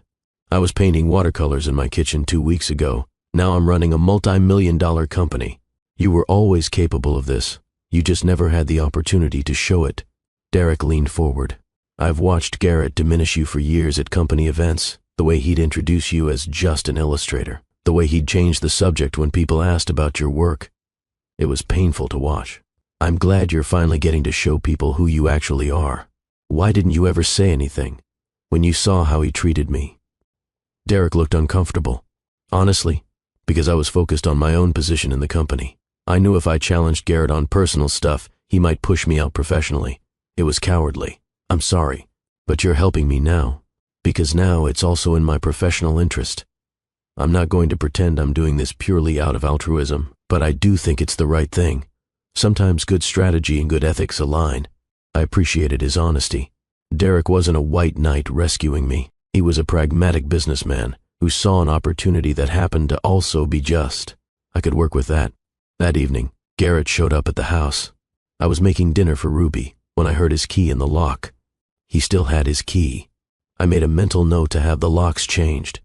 He walked into the kitchen carrying champagne and flowers. Expensive champagne, the kind he used to buy for celebrations. The flowers were orchids, my favorites, which he remembered from our early dating days. Autumn, please. Can we talk? Ruby looked up from her coloring book. Daddy. She ran to him, and he picked her up, holding her perhaps more tightly than necessary. I saw the performance in it. Look what a loving father I am. Look what you're taking from me. Hi, Princess. I missed you. I missed you too. Look at my picture. She showed him her crayon drawing. A house with 3 people. A family that no longer existed. It's beautiful. He set her down gently. Ruby, can you go play in your room for a bit? I need to talk to Mommy about grown-up stuff. Ruby looked at me for confirmation. I nodded. Go ahead, baby. I'll call you when dinner is ready. When she was upstairs, Garrett set the champagne and flowers on the counter. The same counter where he had stood 2 weeks ago and told me I embarrassed him. I know I've made mistakes. Garrett, please, let me finish. I've been doing a lot of thinking, a lot of therapy actually. I found a therapist and I've been going every day, and I'm starting to understand how I hurt you, how I took you for granted, how I let my ego and my ambition make me into someone I'm not proud of. He looked genuine, vulnerable in a way I had rarely seen. Part of me wanted to believe him. The part that still remembered the man I fell in love with 5 years ago. I'm glad you're doing therapy. That's good for you. It's good for us, for our marriage. Because I don't want to lose you, Autumn. I don't want to lose our family. He gestured to the house, to everything we'd built together. We can fix this. I know we can. I'll do whatever it takes. What about the company? The equity restructuring? His jaw tightened almost imperceptibly. I think we should discuss that separately from our marriage. They're 2 different issues. Are they? Because from where I'm standing, they're very connected. You didn't value my contributions to our marriage, and you didn't value my contributions to the company. Both issues stem from the same problem. You don't actually see me as an equal partner. That's not fair, isn't it? You're here with champagne and flowers trying to save our marriage. But have you once said you were wrong about the equity? Have you once acknowledged that I deserve that 30% ownership? Or are you just hoping I'll be so grateful for your attention that I'll give it all back? He was quiet for a long moment. Then he said carefully, the equity situation is complicated. There are legal issues and board considerations. I can't just undo that unilaterally. You mean you don't want to undo it? You want me to withdraw my claim? I'm saying we could restructure things in a way that's fair to everyone. Maybe you take a cash settlement instead of the ownership stake. You'd have financial security without the complications of actually running the company. And there it was. The real negotiation. He would buy me out if I would step back into my place. What if I don't want a cash settlement? What if I want the ownership stake and the operational authority that comes with it? His face hardened. You don't know anything about running a development company, Autumn. You're an artist. This isn't your world. Funny. Sharon Whitmore seems to think I'm perfectly capable. So does Derek. So does the board, given that they voted 6-1 in favor of the restructuring. Sharon Whitmore is using you to get leverage over me. Derek is using you to take power. Don't you see that? They're manipulating you. Or maybe they see value in me that you've been blind to for years. Maybe they recognize that I'm intelligent and capable and bring different perspectives that actually strengthen the company. Garrett set down the champagne bottle with more force than necessary. This is about revenge, isn't it? You want to punish me for what I said. So you're taking my company, our company, the company I helped build with my money and my work and my connections. The company where I was listed as a founding member from day one, but you somehow forgot about when you were telling your self-made success story. I never forgot. You absolutely did. You rewrote history to erase me from it, and now you're angry that I'm correcting the record. He stared at me with an expression that mixed anger and confusion, and something that might have been genuine hurt. I came here to save our marriage. No, you came here to negotiate a deal, to see if you could trade romantic gestures for business concessions. But I'm not negotiating anymore, Garrett. I'm done making myself smaller so you can feel bigger. What about Ruby? You're willing to destroy her family for your ego? The accusation hit hard because it was designed to, but I had prepared for this. I had spent hours with my therapist, talking through the guilt and the doubt. I'm teaching Ruby that her mother has value, that women don't have to accept disrespect, that love shouldn't require you to diminish yourself. Those are the lessons I want her to learn. Not that she should stay with someone who treats her as less than simply to maintain appearances. Garrett picked up his champagne and flowers. I was going to propose to you again tonight, like a vow renewal, a fresh start. I had a ring and a whole speech prepared. He pulled a small velvet box from his pocket and opened it. Inside was a stunning diamond ring, easily twice the size of my original engagement ring. The price tag on it must have been obscene. I was going to ask you to marry me again, to choose us, to choose our family. I looked at the ring, at the desperate hope in Garrett's eyes, at the manipulation wrapped in romance. And I felt nothing. No temptation, no wavering, just clarity. I don't want a fresh start with you, Garrett. I want a fresh start from you. The words from the background story came out perfectly, exactly as I had imagined saying them. His face crumpled. So that's it? Years of marriage, a child together, everything we built. You're just throwing it all away? You threw it away when you told me I would never match your status. I'm just acknowledging reality, something you seem unable to do. He stood there another moment, the ring box still open in his hand like an accusation. Then he closed it with a sharp snap and put it back in his pocket. You're going to regret this, maybe. But I doubt it. He walked to the door, then turned back. The board wants me to make a public statement supporting the leadership transition. Derek said it's a condition of the Whitmore investment.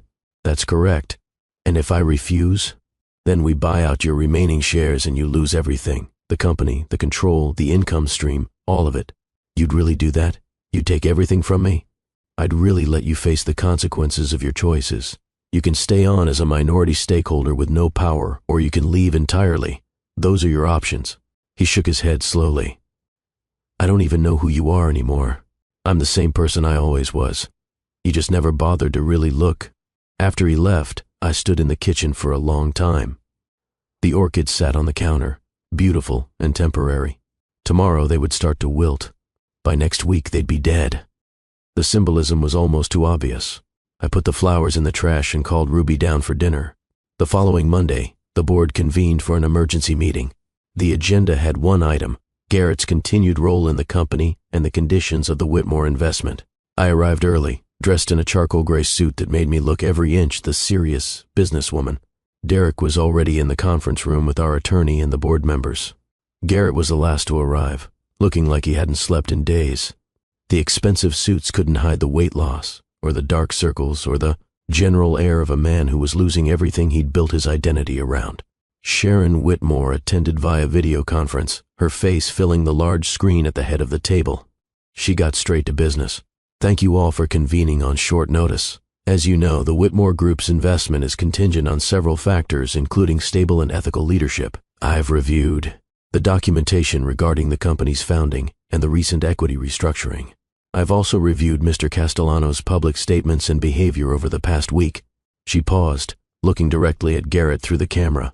Mr. Castellano, I need to be frank with you. Your response to this situation has been concerning. The social media posts suggesting betrayal, the attempts to undermine Ms. Hayes' credibility, the resistance to acknowledging your founding partner's contributions. None of this inspires confidence in your judgment or character.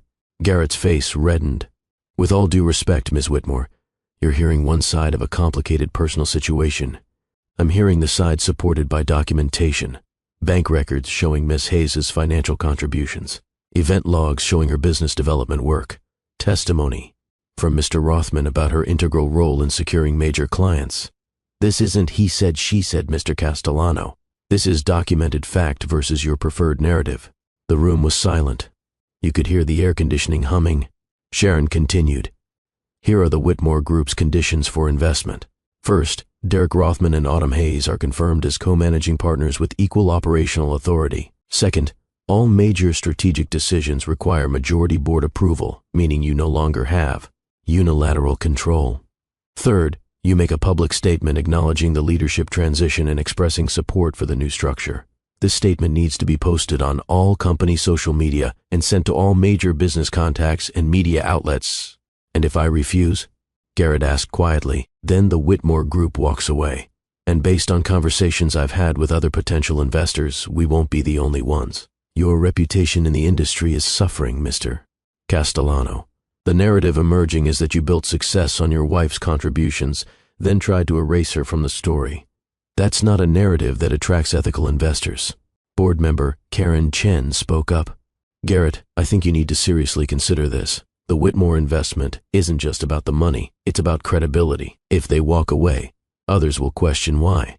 It could damage the company irreparably. Another board member, Thomas Morrison, nodded. I've already had 2 clients ask me what's going on with the company leadership. The uncertainty is creating problems. We need to stabilize this situation. Garrett looked around the table at faces that used to defer to him automatically. Now they were looking at him with skepticism, with doubt, with the dawning realization that maybe he wasn't the indispensable visionary he'd always claimed to be. What exactly do you want me to say in this statement? Derek slid a document across the table. We've drafted something. You're welcome to modify the language, but the key points need to remain. Garrett read the statement, his jaw clenching tighter with each paragraph. Finally, he looked up. This makes it sound like I was wrong, like Autumn was the reason for our success and I just took credit. Isn't that partially true? I said quietly. Every head turned toward me. I had been silent throughout the meeting, letting Derek and Sharon make the case. But this needed to be said directly. Garrett, you were the vision. I don't deny that. You saw potential in properties nobody else noticed. You had big dreams and the charisma to sell those dreams. But I was the foundation. My money kept us afloat when you had vision, but no capital. My connections brought you the clients who turned vision into reality. My work managing every aspect of our life gave you the freedom to focus entirely on building the company. You weren't wrong about having vision. You were wrong about achieving it alone. The room was absolutely still. Garrett stared at me with an expression I couldn't quite read. Anger? Shame? Recognition? Finally, he said, if I sign this statement, what happens to me? Do I still have a role in the company I founded? Sharon answered, you remain a minority shareholder. You retain the title of creative director and continue to receive distributions from your ownership stake. You can still work on identifying and pitching development opportunities, but the operational decisions, hiring, budgets, strategic direction, those go through Derek and Autumn. You're a valued contributor, but no longer the sole decision maker. So I get to keep my name on the door, but no actual power. You get to keep your investment and your income and your professional identity, Derek corrected. What you lose is unilateral control. Most people would consider that a fair outcome given the circumstances. Garrett was quiet for a long time. The whole room waited. Finally, he picked up a pen. I need to change some of the language in this statement, make it sound less like a confession and more like a natural evolution. Derek and I exchanged glances. This was the opening. He was negotiating terms instead of refusing outright. Show us what you want to change, Derek said. For the next hour, we wordsmithed. Garrett wanted to remove the word overlooked in reference to my contributions too close to admitting fault. We compromised on did not fully acknowledge. He wanted to add language about his continued role in the company's vision. We agreed to include a paragraph about his ongoing creative leadership. By the end, the statement read, over the past weeks, Castellano Development has undergone a leadership restructuring that better reflects the collaborative nature of our success. I want to take this opportunity to publicly acknowledge the contributions of my business partner and co-founder Autumn Hayes. From the company's inception, Autumn provided not only financial support during our startup phase, but also invaluable business development work that helped secure several of our most important client relationships. Her role in our success was not fully acknowledged in previous communications, and I take responsibility for that oversight. Going forward, Castellano Development will be led by a partnership structure. With Autumn Hayes and Derek Rothman serving as co-managing partners, I will continue in the role of creative director, focusing on identifying opportunities and developing our project vision. This evolution allows us to leverage everyone's strengths while maintaining the innovative spirit that has defined our company.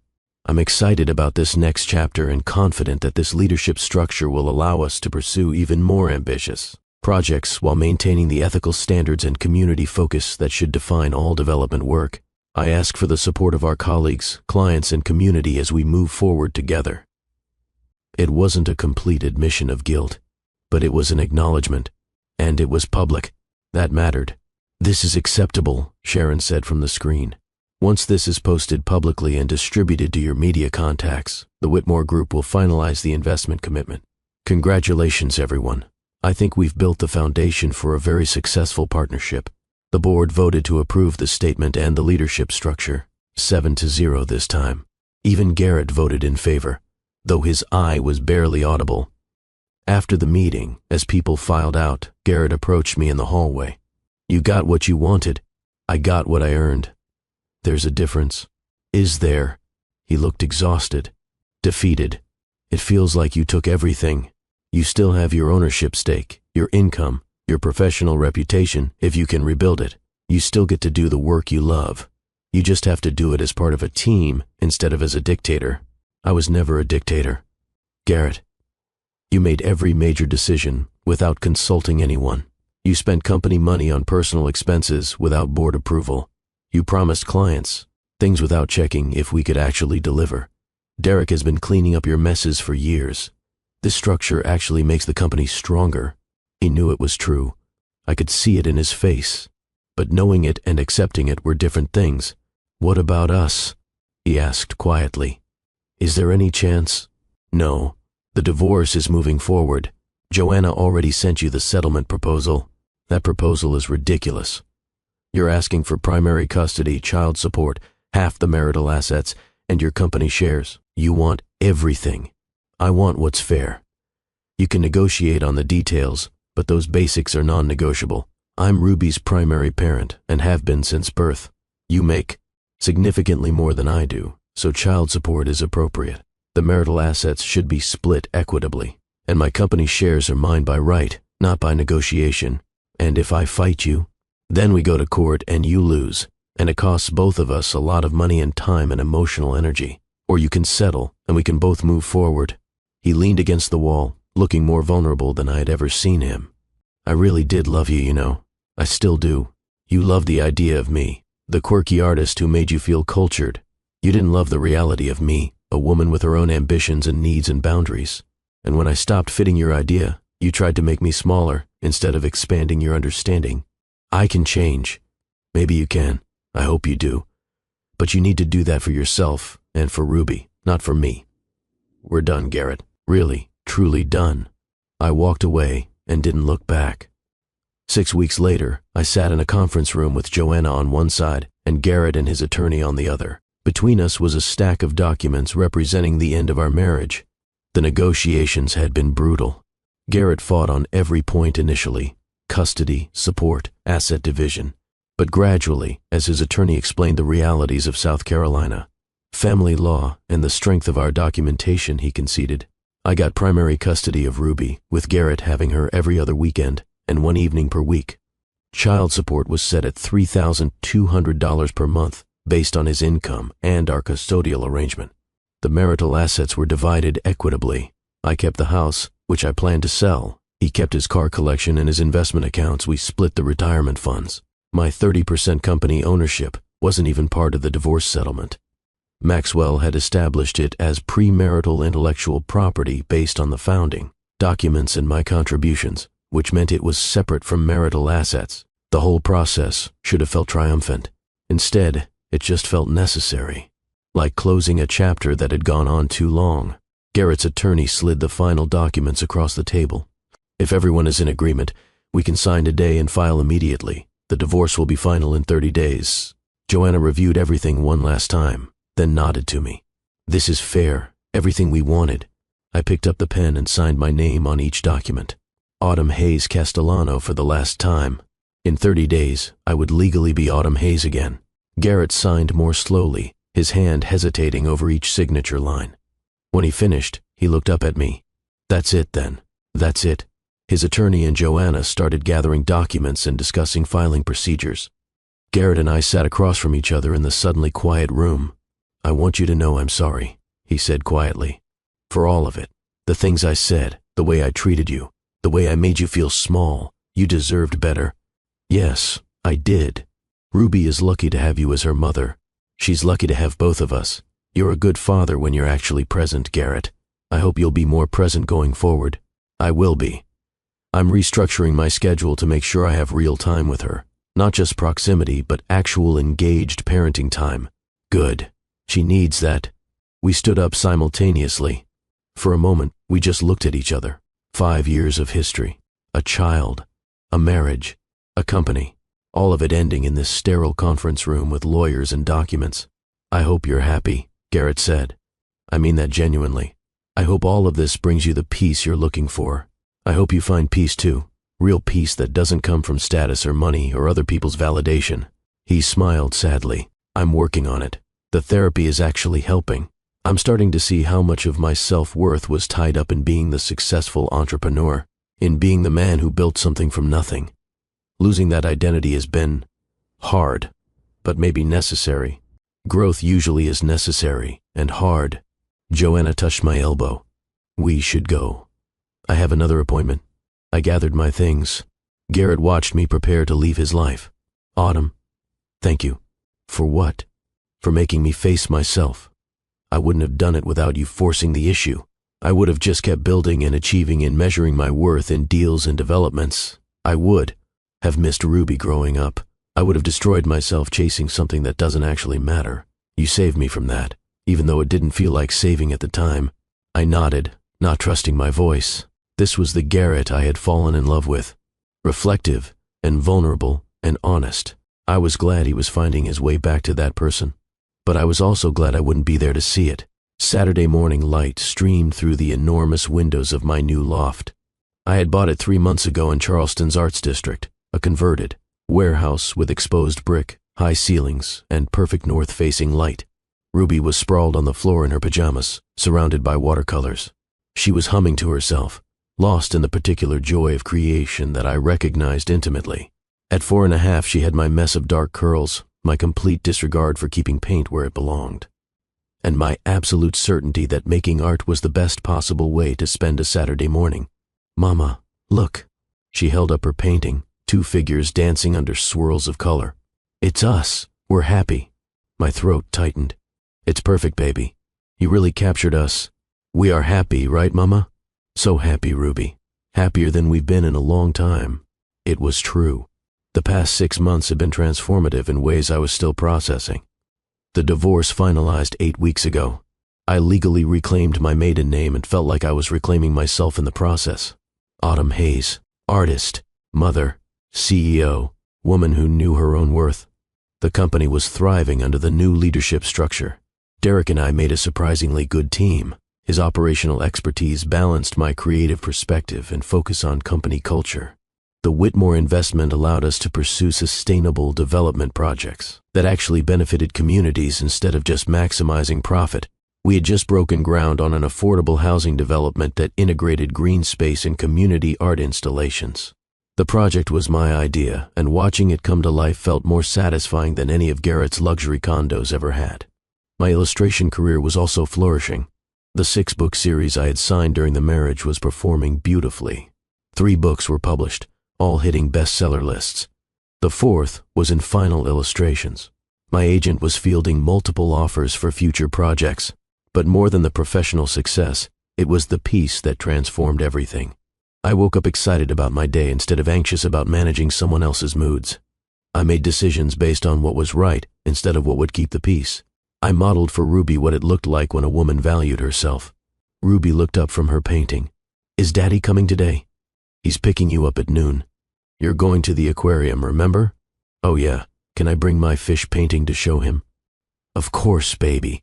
Garrett's relationship with Ruby had actually improved since the divorce. The structured custody schedule forced him to be intentional about their time together. No more half-present parenting while he worked on his phone.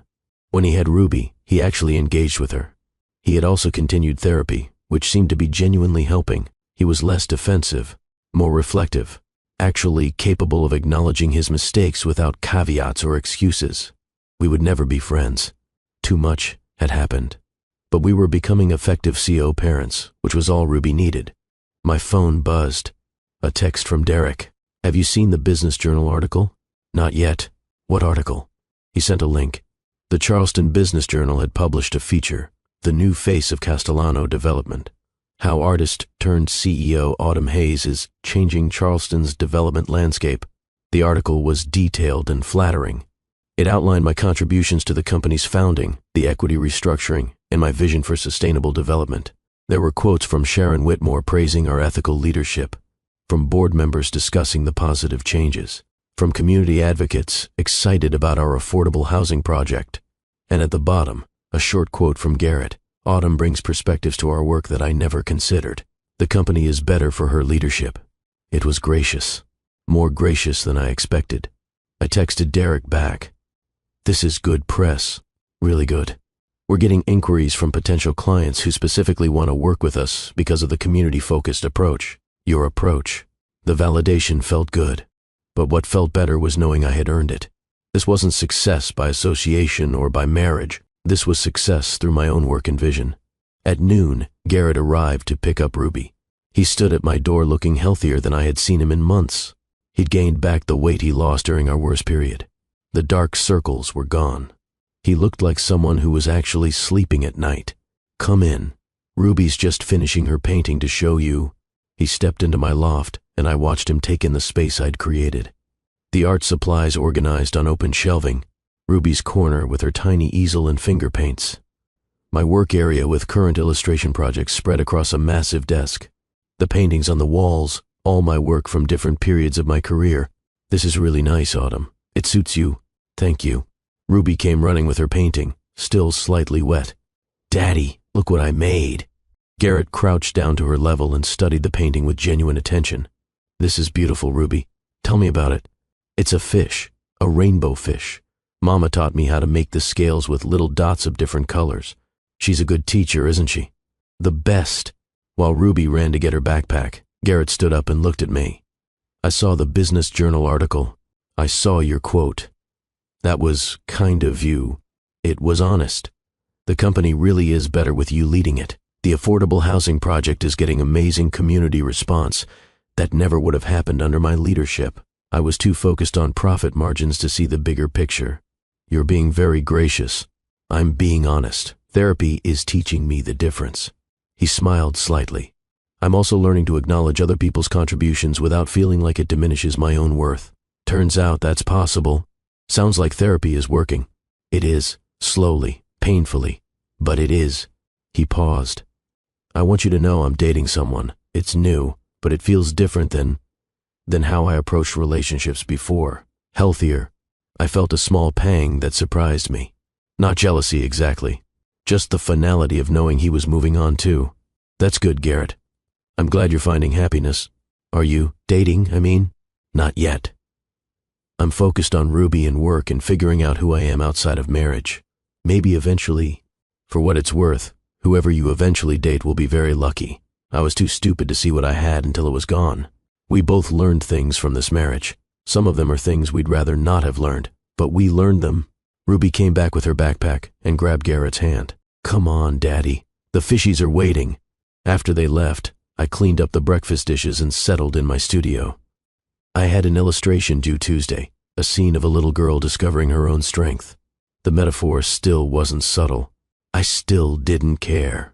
But as I painted, I found myself thinking about the journey. 6 months ago, I was standing in that luxury restaurant, humiliated and dismissed. Garrett's words cutting through me like glass. "I made a mistake marrying you. You would never match my status." At the time, those words had felt like a death sentence, like confirmation of every insecurity I'd ever had about not being enough. Now, I saw them differently. They were a gift, a brutal, painful gift that forced me to see clearly, to stop accepting crumbs and demand the feast I deserved, to build a life so rich with meaning and purpose that his opinions simply didn't matter. I had matched his status. I had exceeded it. Not in money, though I was doing well financially, but in integrity, in authenticity, in building something that mattered beyond profit margins. 3 weeks later, I sat at a table in the Charleston Convention Center, surrounded by Charleston's most powerful businesswomen. The annual Women in Business Awards ceremony was in full swing, and I was a nominee for Emerging Business Leader. I didn't expect to win. The other nominees were incredible: a tech startup founder, a medical practice owner, a nonprofit director. But the nomination itself felt validating. My sister Clara sat beside me, having driven down from Columbia for the event. Her partner Jess was on my other side. They'd become regular fixtures in my life again over the past months, and I was grateful for the reconnection. "You're going to win," Clara whispered as the presenter approached our category. "I'm really not. The tech startup woman is amazing. And our award for Emerging Business Leader goes to..." The presenter opened the envelope with practice drama. "Autumn Hayes, co-managing partner of Castellano Development." Clara shrieked. Jess grabbed my arm. I sat frozen for a moment in genuine shock. Then I stood on shaking legs and walked to the stage. The award was a beautiful glass sculpture. The presenter, a woman who'd built a successful law firm, shook my hand and leaned in to whisper, "Your story is inspiring so many women. Thank you for being brave enough to claim what was yours." I stepped up to the microphone, my mind blank. I hadn't prepared a speech because I hadn't expected to need one. Wow, thank you. I'm genuinely shocked." The audience laughed kindly. 6 months ago, I was a children's book illustrator trying to figure out how to leave a marriage where I wasn't valued. I had no idea I would end up here, in this role, running a company I didn't even know I partially owned. I paused, gathering my thoughts. What I've learned through this journey is that our worth doesn't come from other people's recognition. It comes from knowing ourselves deeply enough to demand what we deserve. I spent years accepting less than I was worth because I didn't fully understand my own value. And when someone finally spoke the truth about how they saw me, as less than, as never enough, it devastated me. But it also freed me. The room was absolutely silent now. Everyone listening. I'm grateful for that painful honesty because it forced me to see clearly, to document my contributions, to claim my equity, to build a life that reflects my actual worth instead of someone else's limited assessment. And I'm grateful to be in this room with so many women who have done the same thing in different ways. I held up the award. This is beautiful and I'm honored. But the real award was discovering I didn't need this to prove anything. I already knew my worth. This is just external confirmation of what I'd already learned to believe about myself. The applause was thunderous. Women stood. The ovation lasted long enough that I felt tears threatening and had to blink them back. When I returned to my seat, Clara hugged me fiercely. That speech. Holy shit, Autumn. That speech. My phone was already buzzing with texts. "Derek, that's my business partner. Incredible speech. Joanna, you made me cry, and I never cry. Proud of you. And surprisingly, Garrett, congratulations.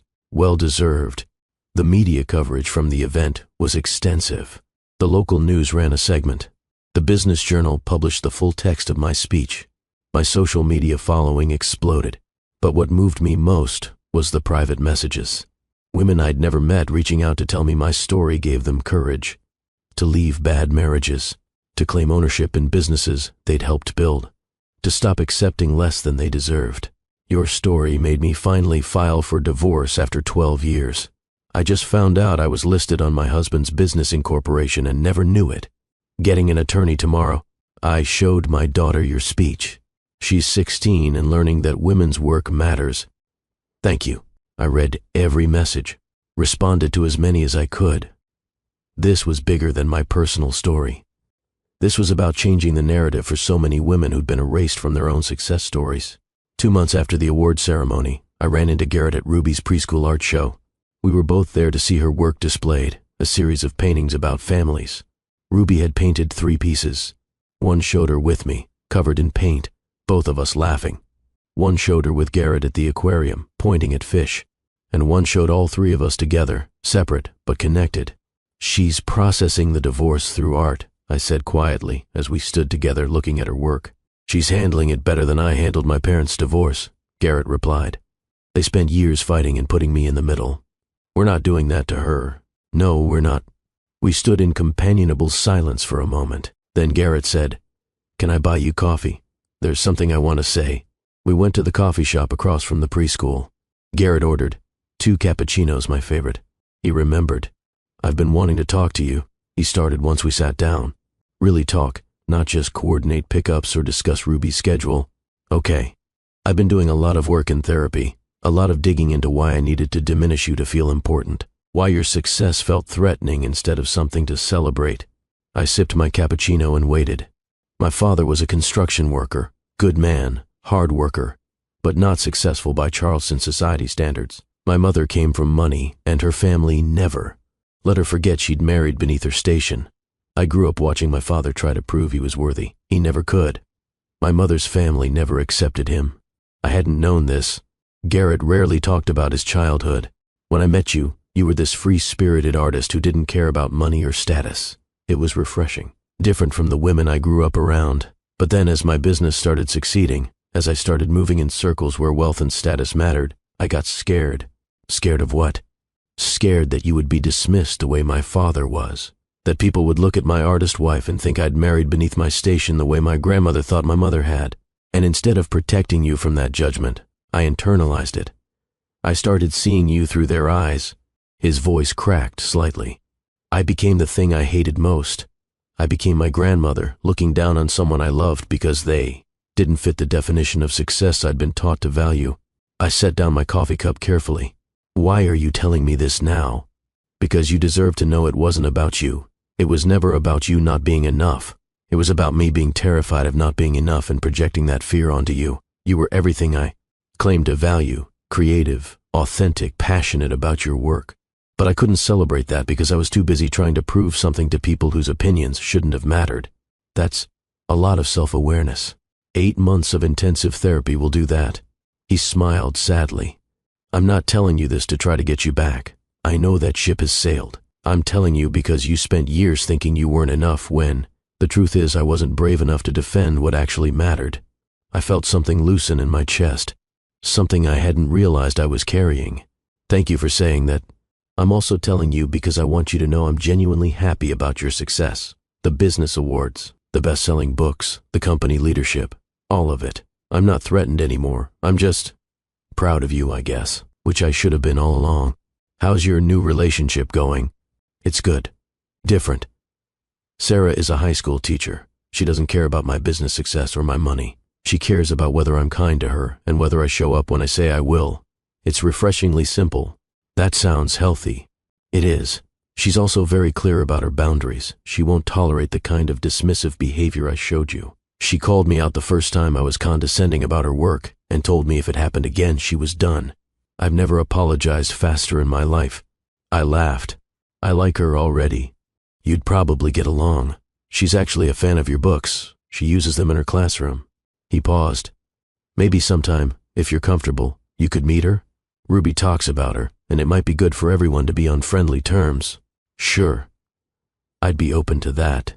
We finished our coffee talking about Ruby and her development, how she was reading early, how she'd asked for art lessons, how she wanted to take swimming classes. It was the first truly comfortable conversation Garrett and I had ever had. No power dynamics, no resentment, just 2 people who shared a child and wanted the best for her. When we left the coffee shop, Garrett said one more thing. I heard you're speaking at the Women's Business Summit next month. I am. They asked me to talk about the equity claim process and encouraging women to document their business contributions. That's important work, really important. He smiled. The woman who shows up to that summit in whatever she wants to wear, saying whatever she believes, that's the woman I should have celebrated. I'm sorry it took losing you to figure that out. I'm sorry too, for both of us, but I think we're both becoming better people apart than we were together. Definitely. He hugged me briefly, appropriately. See you at Ruby's recital next week. I'll be there. I watched him walk away and felt genuinely at peace. He was going to be okay. I was going to be okay. Ruby was going to be okay. Everything was going to be okay. 3 weeks later, Ruby's preschool had a career day where children could talk about what their parents did for work. Ruby informed me very seriously that she needed to prepare a presentation. What do you want to say about Mommy's work? I asked while we were painting together that weekend. Ruby considered this carefully. You do 2 jobs. That's right. I illustrate books and I help run a company And both jobs are important. They are. Daddy used to think only his job was important, but now he knows different. I looked at my daughter with surprise. She was barely 5, but she had clearly been paying attention to everything. What makes you say that, baby? Because he told me. When we were at the aquarium, I showed him my painting and he said it was beautiful. And he said, "You know, Ruby, your mama is really smart and really good at her jobs." I didn't always appreciate that, but I do now. So Daddy learned. My throat tightened. Yes, baby, Daddy learned. Is that why you don't live together anymore? Because Daddy had to learn? I thought carefully about how to answer. Partly.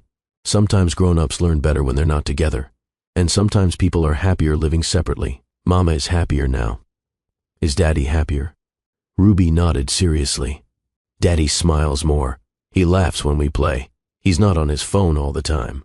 So even though it was sad that Mama and Daddy stopped being married, some good things came from it too. Like Daddy learning, and you getting your award, and me having 2 houses with paint in both. She said this last part with such enthusiasm that I had to laugh. Leave it to a 5-year-old to find the practical silver lining. On career day, I attended as a guest parent to listen to Ruby's presentation. She stood in front of her class in her favorite paint-stained overalls, holding a poster she'd made showing my illustrations and a photo of me at the construction site of our affordable housing development. My mama has 2 jobs, Ruby announced. She makes pictures for books that kids read. And she builds houses for people who don't have enough money for regular houses. What kind of pictures does she make? Her teacher prompted, pictures with watercolors. Like this one.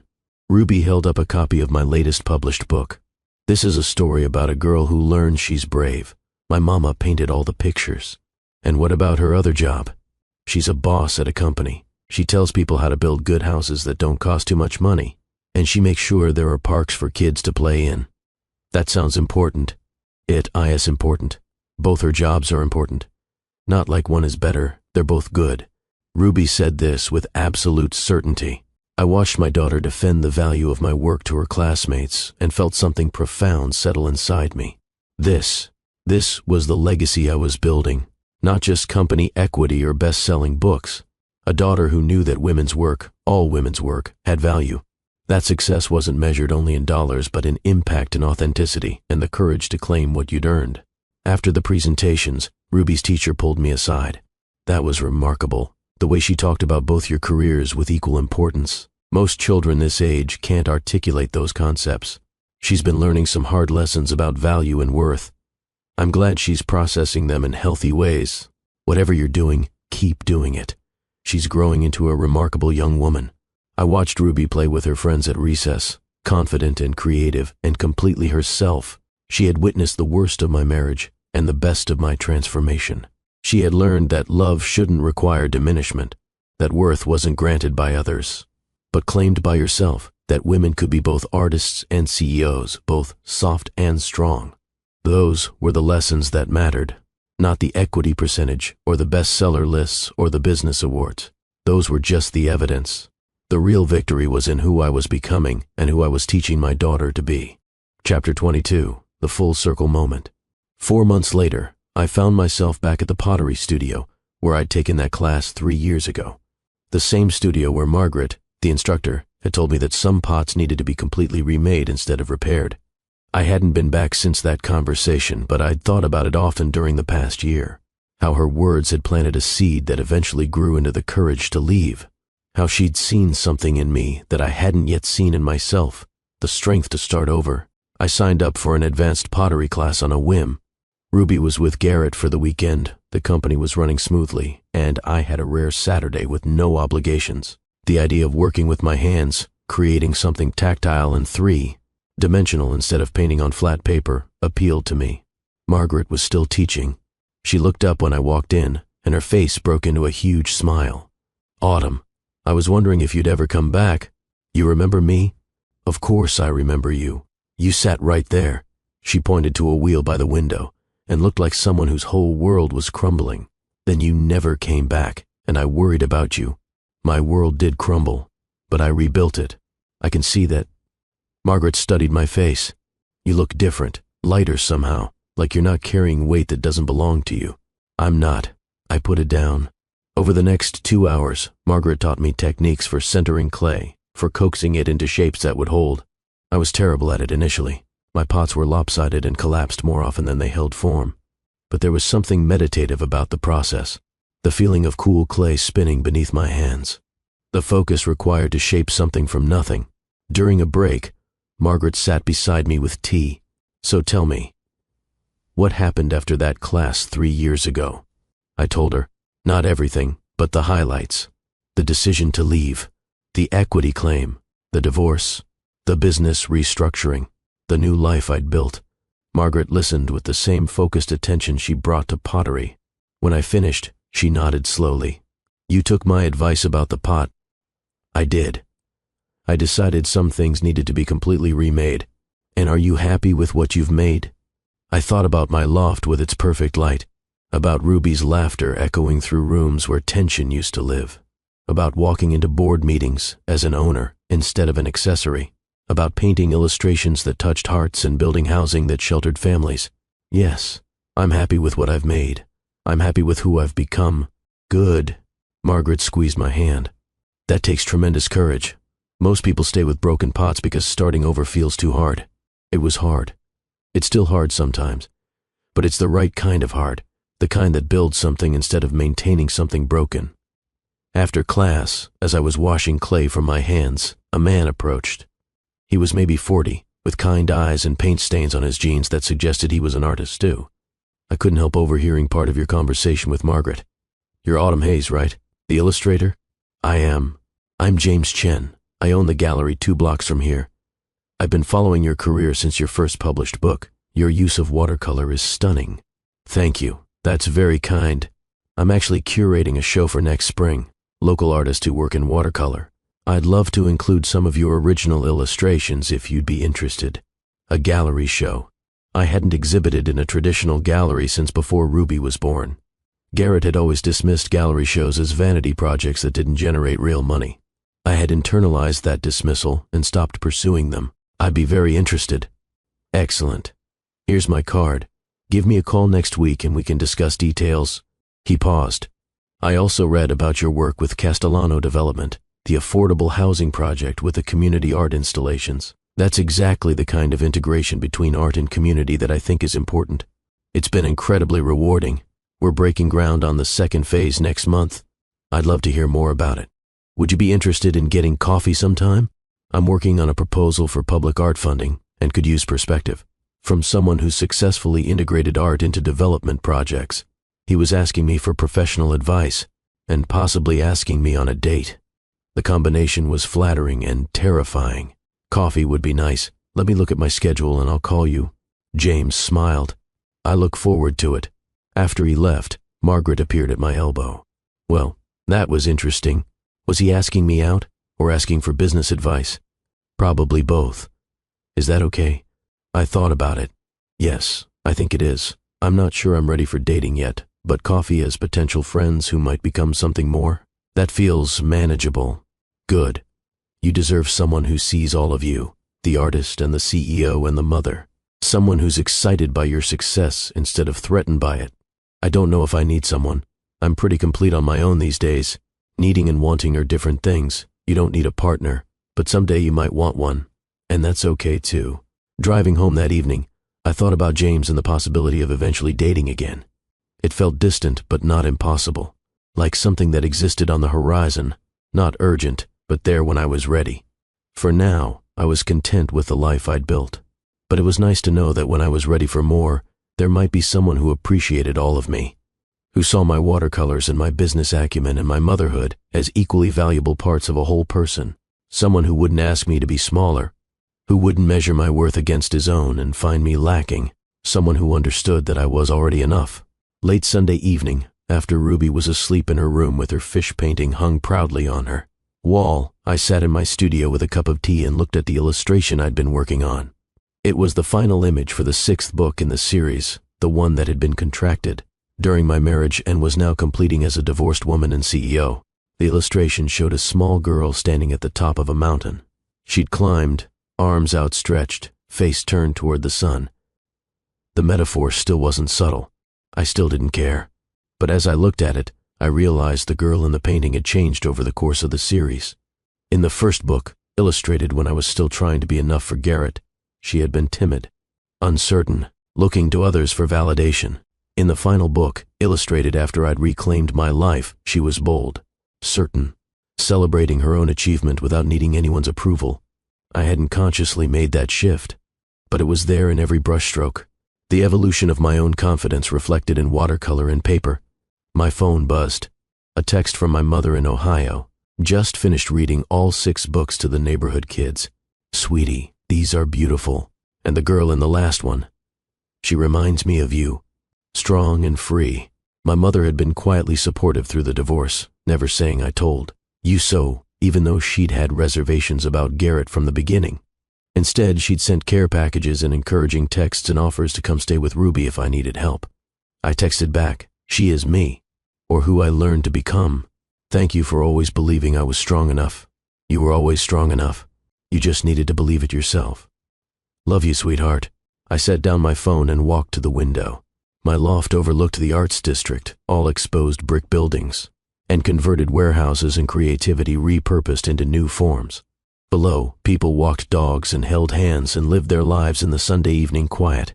Somewhere in this city, Garrett was probably putting Ruby to bed in his new apartment, reading her a story with attention he'd never managed when we were married, learning to be a better father through the structure of limited time. Somewhere, Derek was probably reviewing proposals for the next development project, bringing his operational expertise to work that was finally aligned with his values. Somewhere, Sharon Whitmore was making investment decisions that would shape communities, choosing to fund ethics along with profit. And here I was, Autumn Hayes, artist, CEO, mother, woman who had walked through fire and came out forged into someone stronger. I thought about that dinner 11 months ago, the luxury restaurant, Garrett's voice calm and cruel. I made a mistake marrying you. You would never match my status. At the time, those words had shattered me, had confirmed every fear I'd secretly harbored about not being enough. Now I saw them as the catalyst for everything good in my current life. If Garrett hadn't finally said out loud what he'd been thinking for years, I might have stayed, might have kept shrinking myself, might have kept teaching Ruby that women's worth came from male approval. Those cruel words had been a terrible gift. They'd destroyed the illusion and forced me to see reality clearly. And in that clarity, I'd found the courage to claim what was mine, the equity that I'd earned but never acknowledged, the talent that I'd minimized to make others comfortable, the strength that I'd hidden because strength in women was often punished as aggression.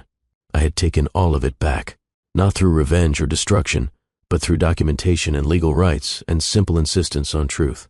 And the result was peace, the kind of deep, genuine peace that came from living authentically. Instead of performing for an audience that would never be satisfied, I returned to my painting and added the final touches. Small details that readers might not consciously notice, but would feel. The confident tilt of the girl's chin, the open, fearless expression, the sense of someone who had claimed her own summit and was celebrating without needing anyone's permission. When it was done, I photographed it and sent it to my editor with a simple message, final illustration complete.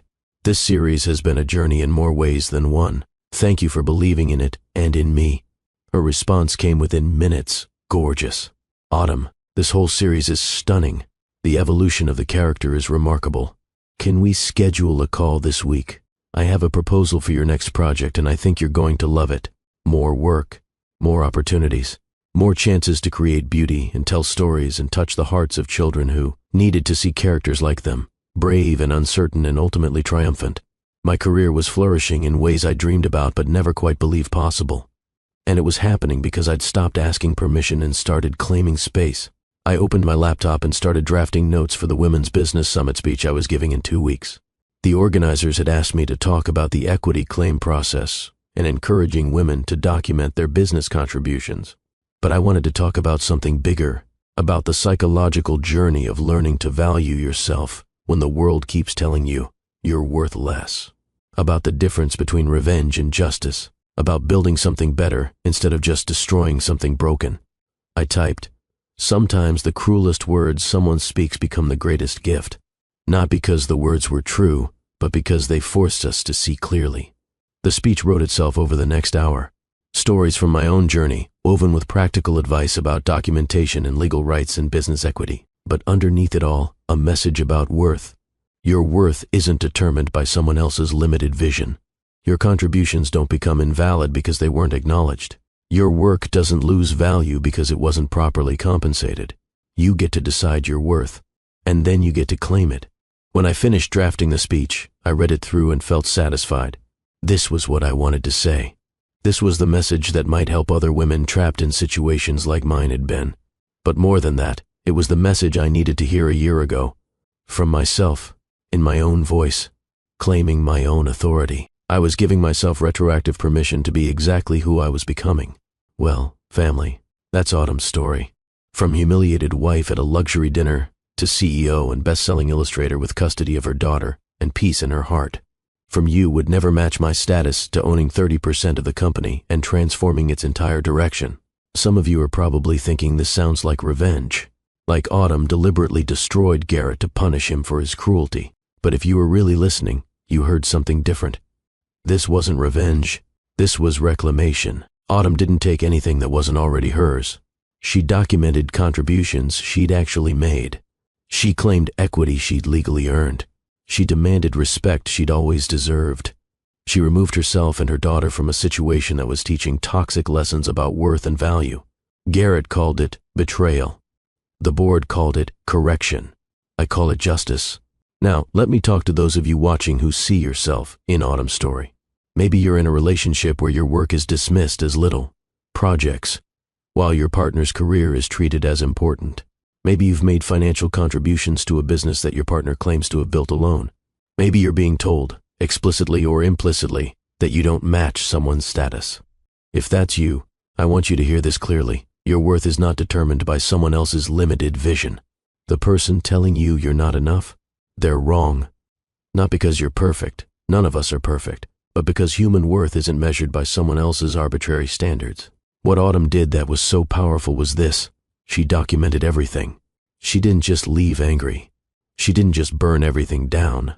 She methodically gathered evidence of her contributions. Bank statements, emails, business documents, event attendance records, every single thing she'd done to build what Garrett claimed he built alone. And then she used that documentation to claim what was legally hers. If you're in a business partnership, even an informal one with a spouse, I want you to pause this video right now and think about documentation. Are you contributing money? Document it. Are you making business connections? Document it. Are you doing unpaid labor that allows your partner to focus on paid work? Document it. Because here's what I've learned from years of studying these situations. What isn't documented often isn't remembered. People rewrite history to center themselves. They forget the support systems that made their success possible. They convince themselves they did it alone. Your documentation is your protection against historical revision. But beyond the practical advice, I want to talk about the emotional journey. Because claiming what's yours isn't just a legal process. It's a psychological one. Autumn had to overcome years of conditioning that told her to be small, to not rock the boat, to prioritize peace over justice, to accept less than she deserved because demanding more would make her difficult. She had to learn that being difficult was sometimes necessary, that women who advocate for themselves get called aggressive, but that aggression is just power that makes people uncomfortable. She had to learn that leaving wasn't failure, that divorce didn't mean she'd given up, that sometimes the most loving thing you can do for your child is remove them from a situation where they're learning toxic patterns. These lessons are hard, really hard, especially for women who've been socialized to be accommodating and flexible and understanding. But here's what Autumn discovered. The right kind of hard builds strength. The wrong kind of hard builds resentment. Staying in that marriage would have been hard, but it would have been the wrong kind of hard, the kind that slowly erodes your sense of self until you don't recognize the person in the mirror. Leaving was also hard, but it was the right kind of hard, the kind that forced her to discover capabilities she didn't know she had. Now, let's talk about Garrett for a minute, because some of you might be sympathizing with him. Poor guy lost his wife and his company control. Harsh punishment for some mean words, right? Wrong. Garrett didn't lose anything that was rightfully his alone. He lost unearned control over a company Autumn helped build. He lost a captive audience for his ego in the form of a wife who'd stopped accommodating his dismissiveness. He lost the comfortable delusion that he was a self-made success. What he gained was the opportunity to become a better person, to actually engage with his daughter, to build a healthier relationship with someone new, to understand that worth isn't measured in control and status. Did he take that opportunity? Yes. He went to therapy. He acknowledged his mistakes. He learned to co-parent effectively. He became gracious about Autumn's success instead of threatened by it. That's growth, real growth.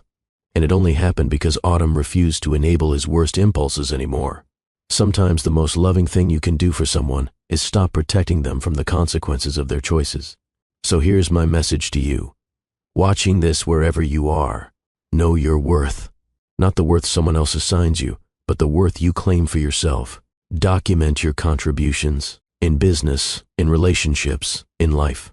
Keep records. Save emails. Note the invisible labor you're doing. Because memory is selective and history gets rewritten.